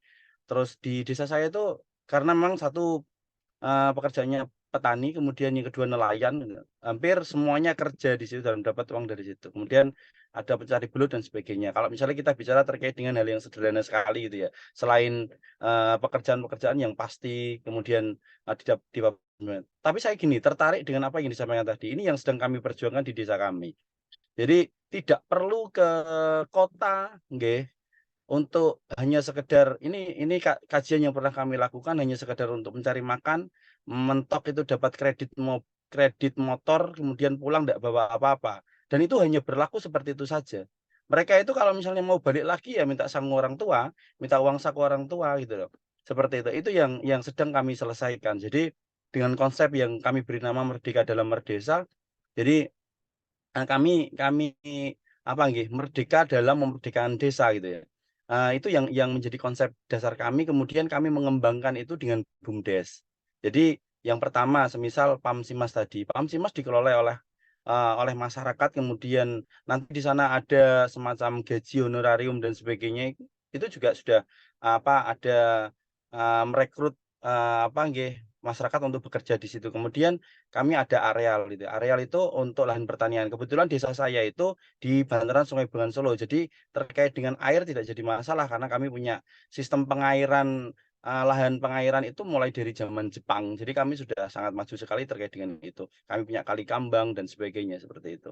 Itu juga sudah cukup. Tapi belum cukup menurut kami untuk mengentaskan terkait dengan permasalahan. Tidak perlu ke kota. Kemudian di kota itu hanya berupa pabrik. Terus ngapunten nggih, saya bicara hanya berupa pabrik yang cukup untuk kredit motor, kemudian untuk keseharian, bayar kos, selesai, tidak dapat apa-apa gitu. Kemudian kami sekarang mengembangkan yang namanya wisata desa. Kami punya agrowisata kebun belimbing, jambu kristal, dan sudah ada yang sudah produktif. Ini yang di desa sendiri kami sudah 3 tahun berjalan. Karena pandemi kemarin agak terhambat, cuman ini setelah pandemi kami betul-betul ada intervensi anggaran. Jadi intinya seperti itu, pemerintah desa harus ada intervensi anggaran terkait dengan apa yang sedang diperjuangkan. Karena gini, ketika kita bicara terkait dengan wisata desa gitu ya, kami punya kampung nelayan, satu-satunya kampung nelayan di Kabupaten Bojonegoro, kemudian kami integrasikan dengan agrowisata tadi, dan itu kami rasa pada saatnya nanti akan menyerap banyak tenaga kerja yang membuat warga desa kami tidak perlu pergi ke kota untuk mencari hanya untuk bertahan hidup, tapi bisa hidup di desa sendiri gitu. Karena kalau misalnya di kota lagi nanti jadi masalah lagi di sana. Urbanisasi nanti jadi masalah, mereka akan terpinggir dan sebagainya seperti itu. Jadi ketika kita bicara terkait dengan pengangguran seperti itu kalau kondisi sosial di desa kami. Kemudian apalagi nggih tadi terkait dengan pupuk. Ini masalah yang luar biasa ini. Pupuk ini kan masalah klasik nggih kalau misalnya kita terkait dengan pertanian. Cuman ngapunten bukan kapasitas kami untuk menjawab bagaimana intervensi Kabupaten Bojonegoro karena kami juga posisi di desa. Cuman kami juga akan menyampaikan apa program mereka untuk kami yang sudah kami rasakan. Jadi di Kabupaten Bojonegoro itu yang kami dapatkan terkait dengan BUMDes kami itu ada dana yang namanya BKD itu untuk mengelola hasil pertanian. Jadi kami di BUMDes itu diberikan modal dari Pemkab Bojonegoro, kemudian salah satunya karena modalnya itu ada yang dari dana desa, yang dari desa sendiri, ada yang dari Pemkab Bojonegoro terkait dengan pembelian. Jadi spesifikasi mereka. Ada kriteria khusus, artinya gini, tak kasih modal, dari BKD itu langsung menyebutkan pekerjaannya apa, beli gabah dari masyarakat, kemudian dikelola, kemudian nanti dijual lagi ke masyarakat seperti itu. Cuman apakah sudah maksimal? Belum. Saya rasa dana seperti itu masih kurang dan kami berharap karena APBD kami besar, itu bisa lebih besar lagi agar kami betul-betul bisa produktif. Dan terkait dengan pengangguran tadi tidak terjadi di desa kami. Seperti itu. Terima kasih. Terima kasih Bapak Ferdiati atas jawaban yang diberikan. Mungkin Ibu Dewi bisa untuk menanggapi juga. Ya, tadi yang disampaikan Mas Ferdi sebetulnya konten lokalnya sama ya. Memang masing-masing desa di Kabupaten Bojonegoro mungkin masalah air, kalau nggak kekeringan ya kebanjiran. Air itu kan dua, udah masalah klasik dah itu. Kemudian untuk di wilayah timur itu cenderung banjir malah Mas. Nah, dari banjir ini yang beberapa kali datang ini membawa dampak selalu kekurangan pupuk. Misal kalau kita kita sudah tanam, kemudian udah musim untuk pupuk, ketendang banjir. Nah, lagi tanam lagi, kita pupuk lagi, ketendang banjir lagi. Nah, akhirnya karena memang pupuk ini subsidi, akhirnya kan tidak boleh kan, karena memang sudah melalui prosedur tertentu agar masyarakat ini mendapatkan pupuk subsidi. Jadi nggak dijual bebas liar kan, karena memang subsidi. Akhirnya timbullah yang namanya kesulitan pupuk. Gitu. Pupuknya langka, lain sebagainya. Padahal kita ini sudah mendapatkan jatah pupuk itu sesuai dengan RDKK atau pengajuan kita sesuai dengan alokasi yang didapatkan dengan ketentuan prosedur untuk mendapatkan pupuk. Nah, ini juga adalah masalah yang senantiasa menyapa di tiap tahun. Jadi kita ini kalau misalkan dalam musim tanam 1 tahun ketendang banjirnya itu bisa 2-3 kali. Tapi itu setelah ada pemupukan. Nah, dari yang disampaikan Mas Ferdi itu nyambung sekali dengan masalah yang ada di desa kita. Memang masalah tentang kebutuhan pupuk itu memang luar biasa karena dari masing-masing desa secara otomatis mempunyai trouble yang mungkin sama juga. Mungkin Mas Ferdi juga pernah merasakan banjir dari Bengawan. Sudah masih musim pupuk, kemudian butuh pupuk lagi, padahal kita nggak boleh setelahnya itu.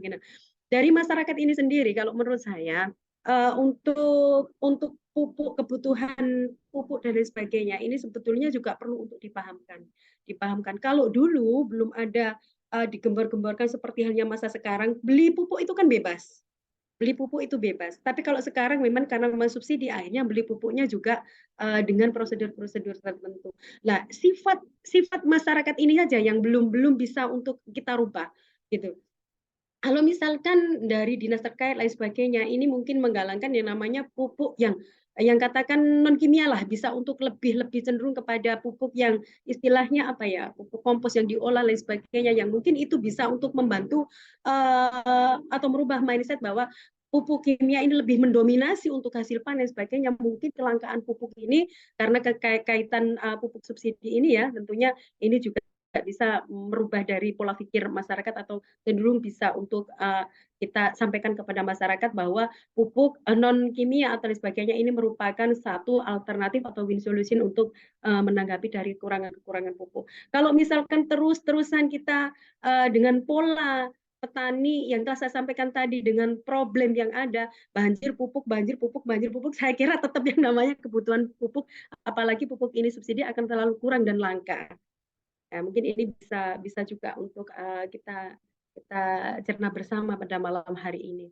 Kemudian tadi yang disampaikan dengan kekurangan air, jujur kalau misalkan wilayah saya di sebelah timur, kalau musim banjir, musim hujan itu kebanjiran. Tapi kalau musim kering ya memang kekeringan. Tadi yang disampaikan siapa tadi yang air dari Bengawan mungkin menjadi solusi ya, menjadi solusi bagaimana nanti bisa dinaikkan ke atas lain sebagainya, karena kalau di sini itu belum ada eh, apa tadi Mas, kalau Mas Ferdi Pamsimas ya, Pamsimas itu bukan yang dikonsumsi masyarakat, tapi bisa juga ke pertanian, bukan? HIPA mungkin ya.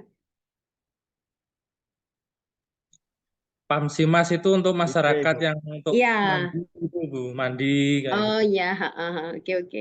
Lah ini belum untuk hasil pertanian, tentunya ini juga harus ada win solution ya, tentunya yang juga dari pemerintah kabupaten. Mungkin tadi satu solusinya adalah bagaimana membawa air dari Bengawan Solo, ataupun nanti ini kan sudah ada intervensi ya dari pemerintah kabupaten tentunya dengan pembangunan waduk di mana ini Pecok atau lain sebagainya, di Pecok dan Waduk Ngongseng atau mana. Nah, mudah-mudahan itu nanti airnya juga masuk ke wilayah kita. Kalau sudah ke wilayah kita, saya pikir kalau untuk Bojonegoro bagian timur aman. Mudah-mudahan dengan hal semacam ini bisa menjadikan perhatian tentunya dari pemerintah Kabupaten Bojonegoro. Itu mungkin kaitan pupuk dan juga masalah dari air yang bisa saya sampaikan pada kesempatan malam hari ini. Boleh Baik, menambahkan terima. saya, Mbak? Oh, ya boleh Bapak, silakan.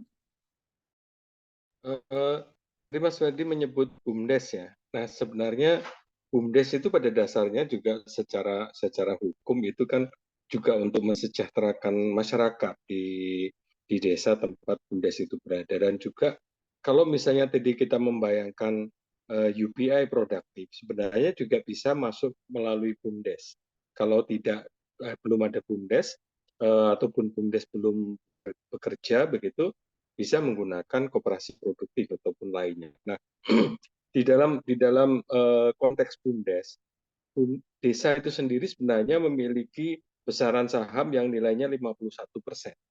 Nah, UBI yang kemudian milik masyarakat itu sebenarnya bisa dimasukkan sebagai tambahan saham yang nilainya 49%.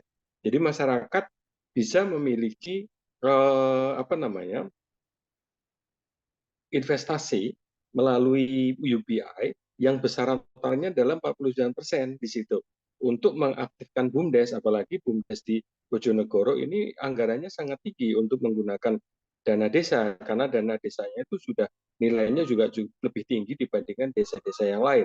Sehingga kalau UBI itu kemudian bisa dijadikan UBI yang produktif, bisa masuk melalui BUMDes dan kemudian menjadi usaha yang nanti tinggal dividennya akan sudah ketahuan. Kalau dia punya kontribusi nilai sahamnya dalam 41%, maka sudah jelas sekali berapa besaran yang harus dibagi begitu. Seperti itu kepada masyarakat yang investasinya ditempatkan di BUMDes begitu. Dengan demikian BUMDes itu pun juga kemudian akan bergerak secara terus-menerus. Jadi ada kontinuitas dari kegiatan ekonomi itu, dan dengan demikian tidak hanya kemudian bisa menahan warga desa kaum mudanya untuk tidak keluar dari desa, tetapi juga bisa membangun ketahanan ekonomi desa dan sekaligus yang tadi saya katakan mengembalikan warga negara, mengembalikan yang tadi anak-anak muda yang sudah terlanjur menjadi market citizen kembali menjadi citizen.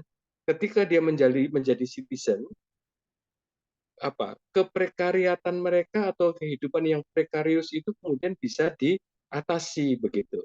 Nah, ini yang saya kira ketika nanti kalau misalnya kemudian kita melakukan uji coba dengan dukungan teman-teman dari BRIN dan juga dari teman-teman di Bojonegoro, maka ini perlu kita desain sedemikian rupa sehingga menjadi UBI yang produktif dan sekaligus memiliki kesinambungan, dan efeknya adalah menjaga ketahanan ekonomi masyarakat. Begitu.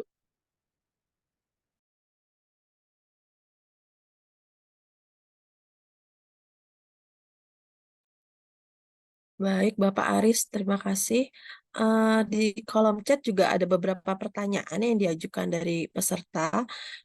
Yang pertama dari Pak Yudi, ditujukan kepada Ibu Dewi, mengenai kriteria miskin yang ada di desa Ibu. Lalu kepada Pak Aris, bagaimana caranya agar masyarakat itu merasa malu dikatakan miskin, dan kira-kira langkah-langkah konkret apa yang bisa dilakukan agar bisa diterapkan di tempat lain. Kemudian dari Pak Yanu ditujukan kepada Bu Dewi dan Pak Ferdiati mengenai gambaran gambaran tingkat pengangguran dan lapangan pekerjaan yang ada di desa. Dan pertanyaan ketiga diajukan oleh Bu Kadek kepada Bu Dewi. Seperti yang telah disampaikan bahwa masyarakat itu kan senang ya dianggap sebagai orang miskin dalam tanda kutip demi mendapatkan bantuan. Lalu bagaimana cara yang telah dilakukan selama ini untuk mengatasi perilaku tersebut? Mungkin kepada Bu Dewi, kepada Pak Aris bisa untuk ditanggapi. Terima kasih.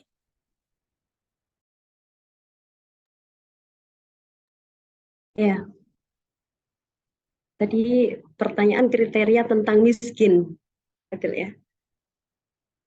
Pertanyaannya, Ya, kriteria miskin yang ada di desa Ibu bagaimana?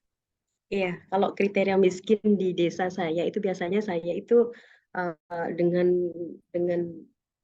tentunya saya nilai masyarakat miskin itu enggak saya pribadi kan Mbak, secara otomatis saya kumpulkan memang dari beberapa elemen lembaga, kita melibatkan RT RW, kemudian kita menilainya adalah sebagai kriteria satu, rumahnya lantai, benar-benar tidak layak huni dan berdinding kayu, dan itu biasanya ukurannya memang sangat kecil sekali, maksudnya minimalis lah. Biasanya tempat tidur ya di situ, tempat makan ya di situ, kadang-kadang ruang tamu ada kambingnya. Biasanya kalau masih miskin benar-benar ekstrim memang begitu. Nah, kemudian yang kedua itu adalah tidak mempunyai lampu penerangan di rumahnya. Tidak mempunyai lampu penerangan di rumahnya. Kemudian yang ketiga,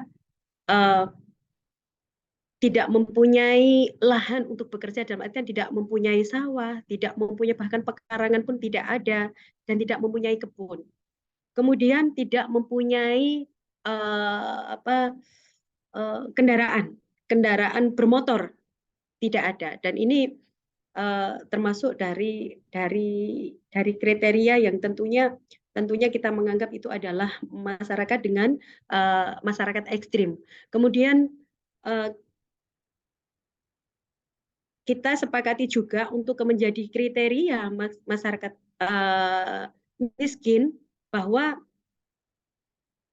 yang perlu untuk sekali disentuh, kalau misalkan yang masih bisa bekerja di rantau itu masih kalah dengan yang usianya tentu lansia.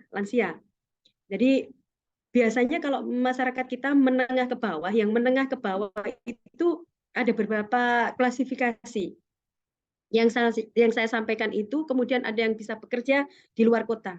Karena biasanya kita mengambil kira-kira dari persentase, misal kita persentase ya, ada sekitar 15 orang yang kita anggap ekstrim, itu 5 di antara 15 ini yang paling ekstrim, kemudian menengah, kemudian yang menengah ke atas.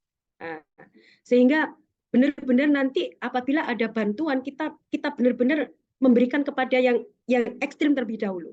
Kemudian kita mengangkat yang menengah ini tadi sampai nanti menengah yang ke atas. Kalau umpama bantuan itu kita rasa banyak dan bisa untuk kita berikan, itu semuanya kita akan berikan. Tapi lebih kita kondisikan kepada masyarakat yang benar-benar ekstrim. Ini ada beberapa di desa kami. Kemudian alhamdulillah dengan adanya bantuan Aladin, RT Alha, lain sebagainya, masyarakat kita yang dalam kriteria sangat ekstrim tersebut bisa terangkat. Kalau umpama bisa dibilang sekarang Desa Telogo Agung untuk yang paling ekstrim itu sudah tidak ada. Kemudian yang ekstrim ini mungkin hanya beberapa saja. Selebihnya adalah sudah menengah ke atas. Karena memang setiap program yang kita berikan ini adalah suatu bentuk di mana benar-benar bisa diterima sepenuhnya kepada masyarakat yang benar-benar memang perlu untuk mendapatkan program tersebut. Makanya hati saya selaku kepala desa itu sangat miris sekali apabila di dalam desa tertentu kemudian masih yang sangat ekstrim kemudian tidak mendapatkan sesuai dengan yang seharusnya dia dapatkan. Apakah ini memang sengaja ditinggal? Apakah ini memang tidak mendapatkan program, bantuan, dan sebagainya? Karena kalau menurut saya di Bojonegoro untuk ke masyarakat yang sesuai dengan yang saya sampaikan, ini semuanya insya Allah sudah mendapatkan bantuan, baik untuk penerangan lampu ataupun dari RTLH rumah tidak layak huni, ataupun program Aladin yang ada. Itu mungkin kriteria rentang miskin yang ada di desa kami. Baik, Ibu Dewi, terima kasih. Mungkin bisa dilanjutkan dengan Pak Aris mengenai Oke, langkah-langkah konkret, Pak, supaya masyarakat merasa malu dikatakan miskin. Seperti itu. oke, terima kasih ya. Eh, Mungkin ini kalau menurut saya bukan persoalan merasa malu ya. Eh, saya dengan Mas Yano melakukan mungkin bukan penelitian, tetapi menyiapkan instrumen penelitian, dan saya melakukan penelitian juga di pekerja migran, purna migran yang sudah pulang dari Saudi Arabia, kemudian Malaysia. Ketika mereka balik ke desanya, kondisi rumah mereka sebenarnya sudah bagus. Tetapi persoalannya adalah ketika mereka balik ke desanya, mereka tidak memiliki pekerjaan lagi.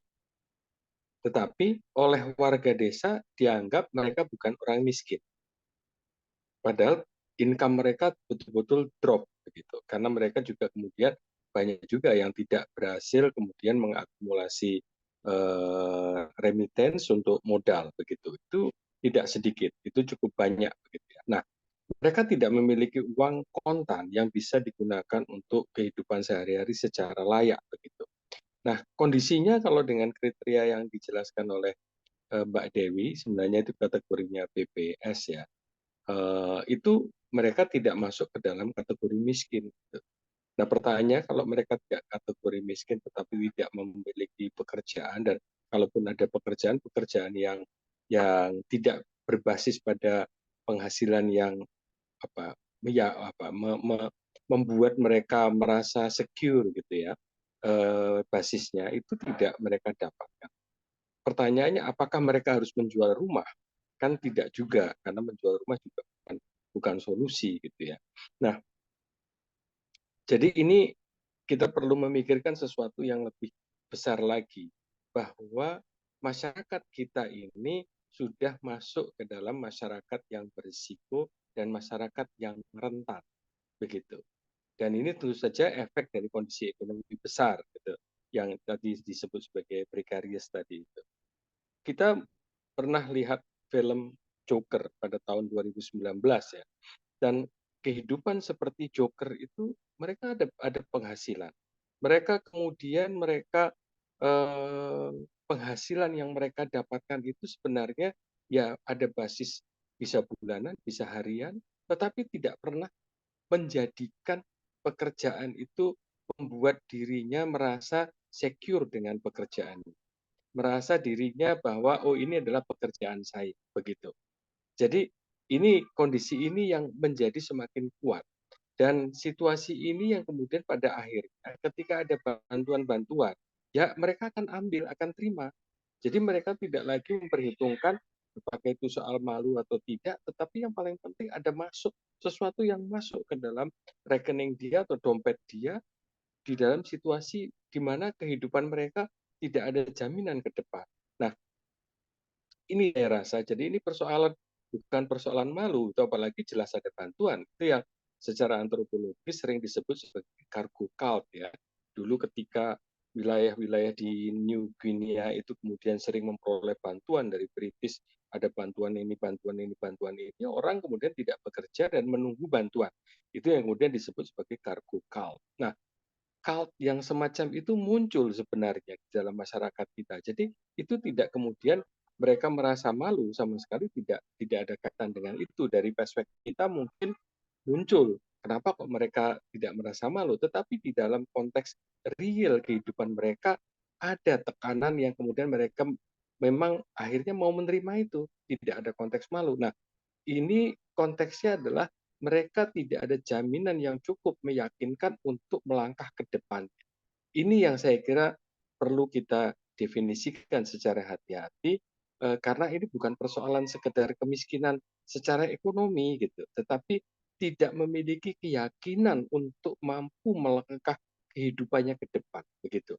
Joker berakhir dengan situasi yang seperti itu, agak tragis begitu. Nah, tentu saja kita tidak mengharapkan situasi seperti itu, tapi tekanan ekonomi yang dihadapi Joker itu adalah menggambarkan bahwa si Joker itu tidak memiliki bayangan untuk bisa hidup secara lebih layak ke depan.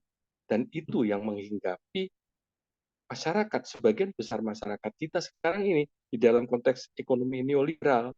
Oleh karena itu, kondisi ekonomi liberal itu perlu diantisipasi dengan munculnya tadi kegiatan yang basisnya kolektif. Kalau itu bisa didapat dari UBI, maka UBI-nya itu bisa masuk dan menjamin warga desa itu memiliki kepastian ke depannya melangkah seperti apa.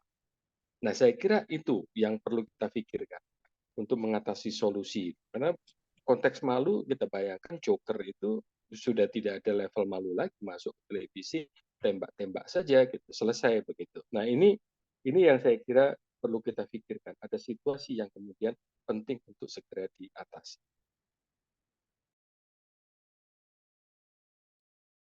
Terima kasih Begitu, banyak Mbak. Pak Aris atas tanggapan dan penjelasan yang disampaikan. Mungkin apakah ada lagi dari peserta yang ingin bertanya? Boleh menambahkan, Bu? Oh iya, boleh Bapak. Silakan Bapak. Ya, baik. Tadi menarik terkait miskin ya. Dan miskin. Jadi kalau di lembaga zakat, kalau kayak kami ini kan jelas ya, baik pengertian di konsep agama miskin itu seperti apa maupun di apa menurut versi pemerintah kan sudah jelas ya, ada angkanya gitu. Di BPS itu kan 400 atau 500 ribu itu per bulannya. Jadi kalau fakir itu kan jelas, tidak punya pekerjaan, besok mau makan apa juga tidak ada, itu fakir. Kalau miskin itu punya pekerjaan, tapi hasil dari pekerjaannya tersebut tidak bisa menghidupinya selama 1 bulan.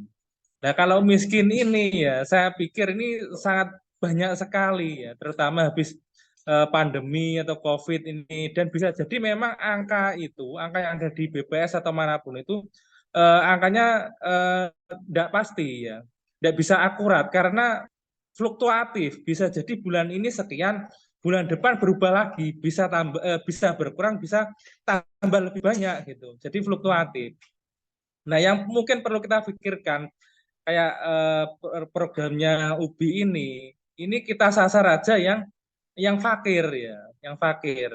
Meskipun di beberapa desa kayak Bu siapa tadi desanya sudah tidak ada yang miskin ekstrim. Nah, kami ini di lembaga zakat itu masih beberapa menemukan Bu ya di sekitar kota itu orang fakir itu masih banyak ya. Mustahil kami ini beberapa ini yang fakir itu ya ada janda punya 3 anak ditinggal oleh suaminya. Dia harus menghidupi 3 anaknya sendirian. Nah, karena akhirnya nikah lagi kan sama suaminya yang baru. Nah, suaminya ini juga tidak kerja dan orangnya malas juga bekerja. Sudah seperti itu. Jadi akhirnya dua-duanya tidak kerja. Istrinya itu kadang-kadang kerja, Pak Ibu ya. Kadang-kadang kerja dan kerja jualan. Jualannya itu pun ya sekenanya. Ketika dia dapat buah jambu kristal harga murah itu dia beli terus dijual lagi keliling seperti itu. Jadi ini benar-benar ekstrim. Rumahnya juga kayu, lantainya tanah itu seperti itu, listriknya juga nyalur ke tetangga. Seperti itu masih ada di sekitar kota Bojonegoro. Jadi yang ini kita entaskan duluan, PR-nya yang ini dulu, yang fakir dulu. Kalau kita bicara orang miskin, wah itu ngeri ya jumlahnya dan yang perlu kita lakukan banyak hal itu. Jadi mungkin sasarannya itu nanti saya usulkan ke UBI, Mas siapa tadi, kita sasar aja dulu yang fakir-fakir ini dulu ya.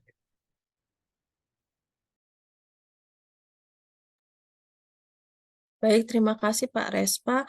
Ini di kolom chat ada pertanyaan ditujukan kepada Mas Sena dari Mbak Sylvia, mahasiswa UGM asal Bojonegoro, terkait dengan sustainability dan beberapa aplikatif UBI yang diterapkan di Bojonegoro, khususnya terkait adopsi program di Alaska, atau seperti Petroleum Fund Norwegia itu mengarah ke pemerintah dan perkara pengelolaan pangan, panen, dan lain-lainnya itu diarahkan ke masyarakat. Tapi apakah UBI itu juga menyentuh ke arah sana? Dan apakah akan ada kerjasama dengan pemerintah atau dari Jamesta turun langsung ke masyarakat untuk memberikan edukasi? Mungkin Mas Sena bisa menanggapi pertanyaan yang diajukan oleh Mbak Sylvia. Siap, makasih Mbak Septi. Ini sebenarnya saya tadi pas sempat baca terus sambil bikin jawabannya ya. Jadi saya sambil bikin jawab chatnya. Tapi sekalian untuk yang lain. Jadi terima kasih Mbak Silvi untuk antusiasmenya. Jadi betul. Tadi kan kita cerita tentang Alaska. Sebenarnya di Norwegia tuh mereka juga membuat hal yang mirip. Mereka menyadari oil and gas akan ada masa selesainya. Jadi mereka membuat manajemen investasi dari royalti oil and gas yang ya dipakai untuk berbagai macam keperluan. Tapi bedanya kalau Norwegia tidak dibagi tiap tahun kepada para warga negaranya. Kalau Alaska kan tiap tahun ada sebagian diambil untuk dibagi. Kalau Norway itu dibangun terus sebagai ya aset manajer investasinya ya. Jadi kalau dikombinasikan dengan cerita yang tadi, sebenarnya bedanya adalah tadi ada namanya organisasi Alaska Permanent Fund Corporation kan. Jadi mereka yang mengelola uangnya. Jadi uang dari pemerintah masuk ke organisasi ini, lalu organisasi ini yang mengelola uangnya, sebagian diberikan langsung ke individu. Itu modenya Alaska. Tapi kalau yang kita akan coba arahkan di Bojonegoro, bukan arahkan ya, bahasan kita tadi, itu sebenarnya uang dari pemerintah turun ke masing-masing desa, tapi diwadahi lewat BUMDes atau koperasi warga desa misalnya ya.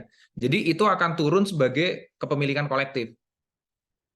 Jadi ceritanya bisa jadi dihitung per kepala ya. Misalnya oh desa ini sekian kepala. Per kepala itu sebenarnya dapat UBI 5 juta per tahun misal. Nah, 5 juta per tahun itu tidak turun ke per individu, tapi 5 juta kali misalnya 1.000 warga berarti kan 5M. Nah, 5M itu masuk menjadi modal produktif. 5M tadi misalnya menjadi sumur bersama, menjadi pabrik pupuknya atau menjadi pabrik pengolahan ledre atau tembakau misal. Jadi itu masuk. Jadi bedanya adalah kalau tadi ada Alaska Permanent Fund Corporation yang ada satu entitas spesifik dekat dengan pemerintah, independen, jadi terpisah dengan pemerintah ya, tapi sangat dekat. Ini bedanya adalah uang yang dari pemerintah itu turun ke warga, tapi tidak ke individu, turun ke warga menjadi milik kolektif. Nah, kolektif inilah yang dikembangkan bersama oleh warga. Pemerintah nanti perannya harusnya adalah karena uangnya saat ini kan kita tidak ada entitas terpisah ya. Jadi pemerintah masuk ke BUMDes misal.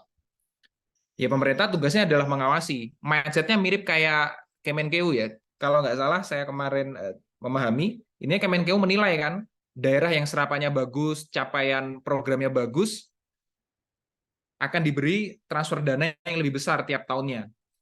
Jadi pemerintah Kabupaten Bojonegoro-nya bisa melihat desa mana yang bisa mengelola dengan efektif, mereka yang disupport terus-menerus, jadi tiap tahun bisa jadi asetnya bertambah.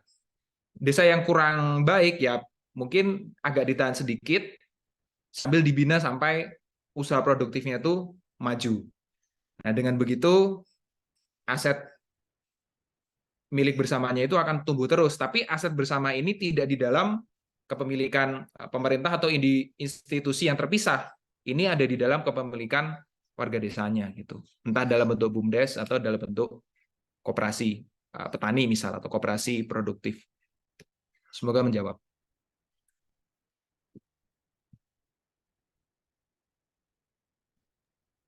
Baik, terima kasih Mas Sena. Sepertinya sangat menarik sekali diskusi hari ini, tapi waktu juga yang harus memisahkan kita karena tanpa terasa udah jam 21 lebih. Tadinya rencana cuma sampai jam 9 saja gitu. Dan sepertinya sudah tidak ada lagi yang ingin bertanya ya. Kalau saya lihat dari sini, mungkin Mas Yanu ingin memberikan closing statement? Iya, baik Oh ya. Mbak Septi. Sebenarnya saya menunggu Mas Nawawi, tapi sepertinya beliau masih berhalangan juga untuk hadir, Pak Kapus. Tapi tidak apa-apa. Terima kasih banyak para narasumber malam ini yang sangat mencerahkan dan juga menarik. Saya pribadi sengaja tidak banyak berkomentar karena ingin mengenal betul Bojonegoro. Kalau Bapak Ibu rekan-rekan mungkin sudah tahu, kita juga ada riset kemiskinan multidimensi di Wonogiri, di Embung Bowong, yang mungkin bisa juga kita implementasikan ya teman-teman di Kelris di Bojonegoro gitu. Kita mencoba karena tadi masih banyak perbedaan definisi, bagaimana data yang akurasinya masih kurang bagus dari BPS misalnya. Dan di dunia ini banyak sekali instrumen pengukuran kemiskinan. Kalau satu pemerintah daerah mungkin memiliki alternatif tidak hanya menggunakan yang berbasis pendapatan saja, tapi bisa juga atau yang berbasis 12 indikator atau 14 indikator BPS misalnya, kita bisa mencoba juga pengukuran kemiskinan multidimensional yang mungkin bisa lebih menjawab karena ada deprivasi sumber daya di sana, nutrisi terkait dengan air, sanitasi dan macam-macam yang itu bisa kita ukur deprivasinya, kemudian kita bisa menilai apakah desanya Bu Dewi atau desanya Mas Ferdiati itu mana yang deprivasinya itu lebih tinggi atau kekurangannya lebih tinggi di mana. Barangkali mungkin dari sisi lapangan kerja sudah tercukupi, tapi dari sisi kebutuhan air, tadi kekeringan dan banjir dan lain-lain itu masih besar itu menjadi halangan. Sehingga ketika menyusun program, itu bisa berdasarkan dari hasil pengukuran kemiskinan multidimensinya. Gitu. Jadi tidak nilai absolut misalnya warga miskin dari sisi pendapatan saja, atau warga miskin yang indikator BPS yang mungkin makin lama makin kurang relevan karena tadi ada banyak pekerja migran pulang rumahnya bagus ya, tidak lagi dari kayu atau dari bambu, alasnya juga sudah bagus, tapi secara pendapatan dia punya deprivasi di sana, punya kekurangan yang sangat dari sisi pekerjaan dan lain-lain.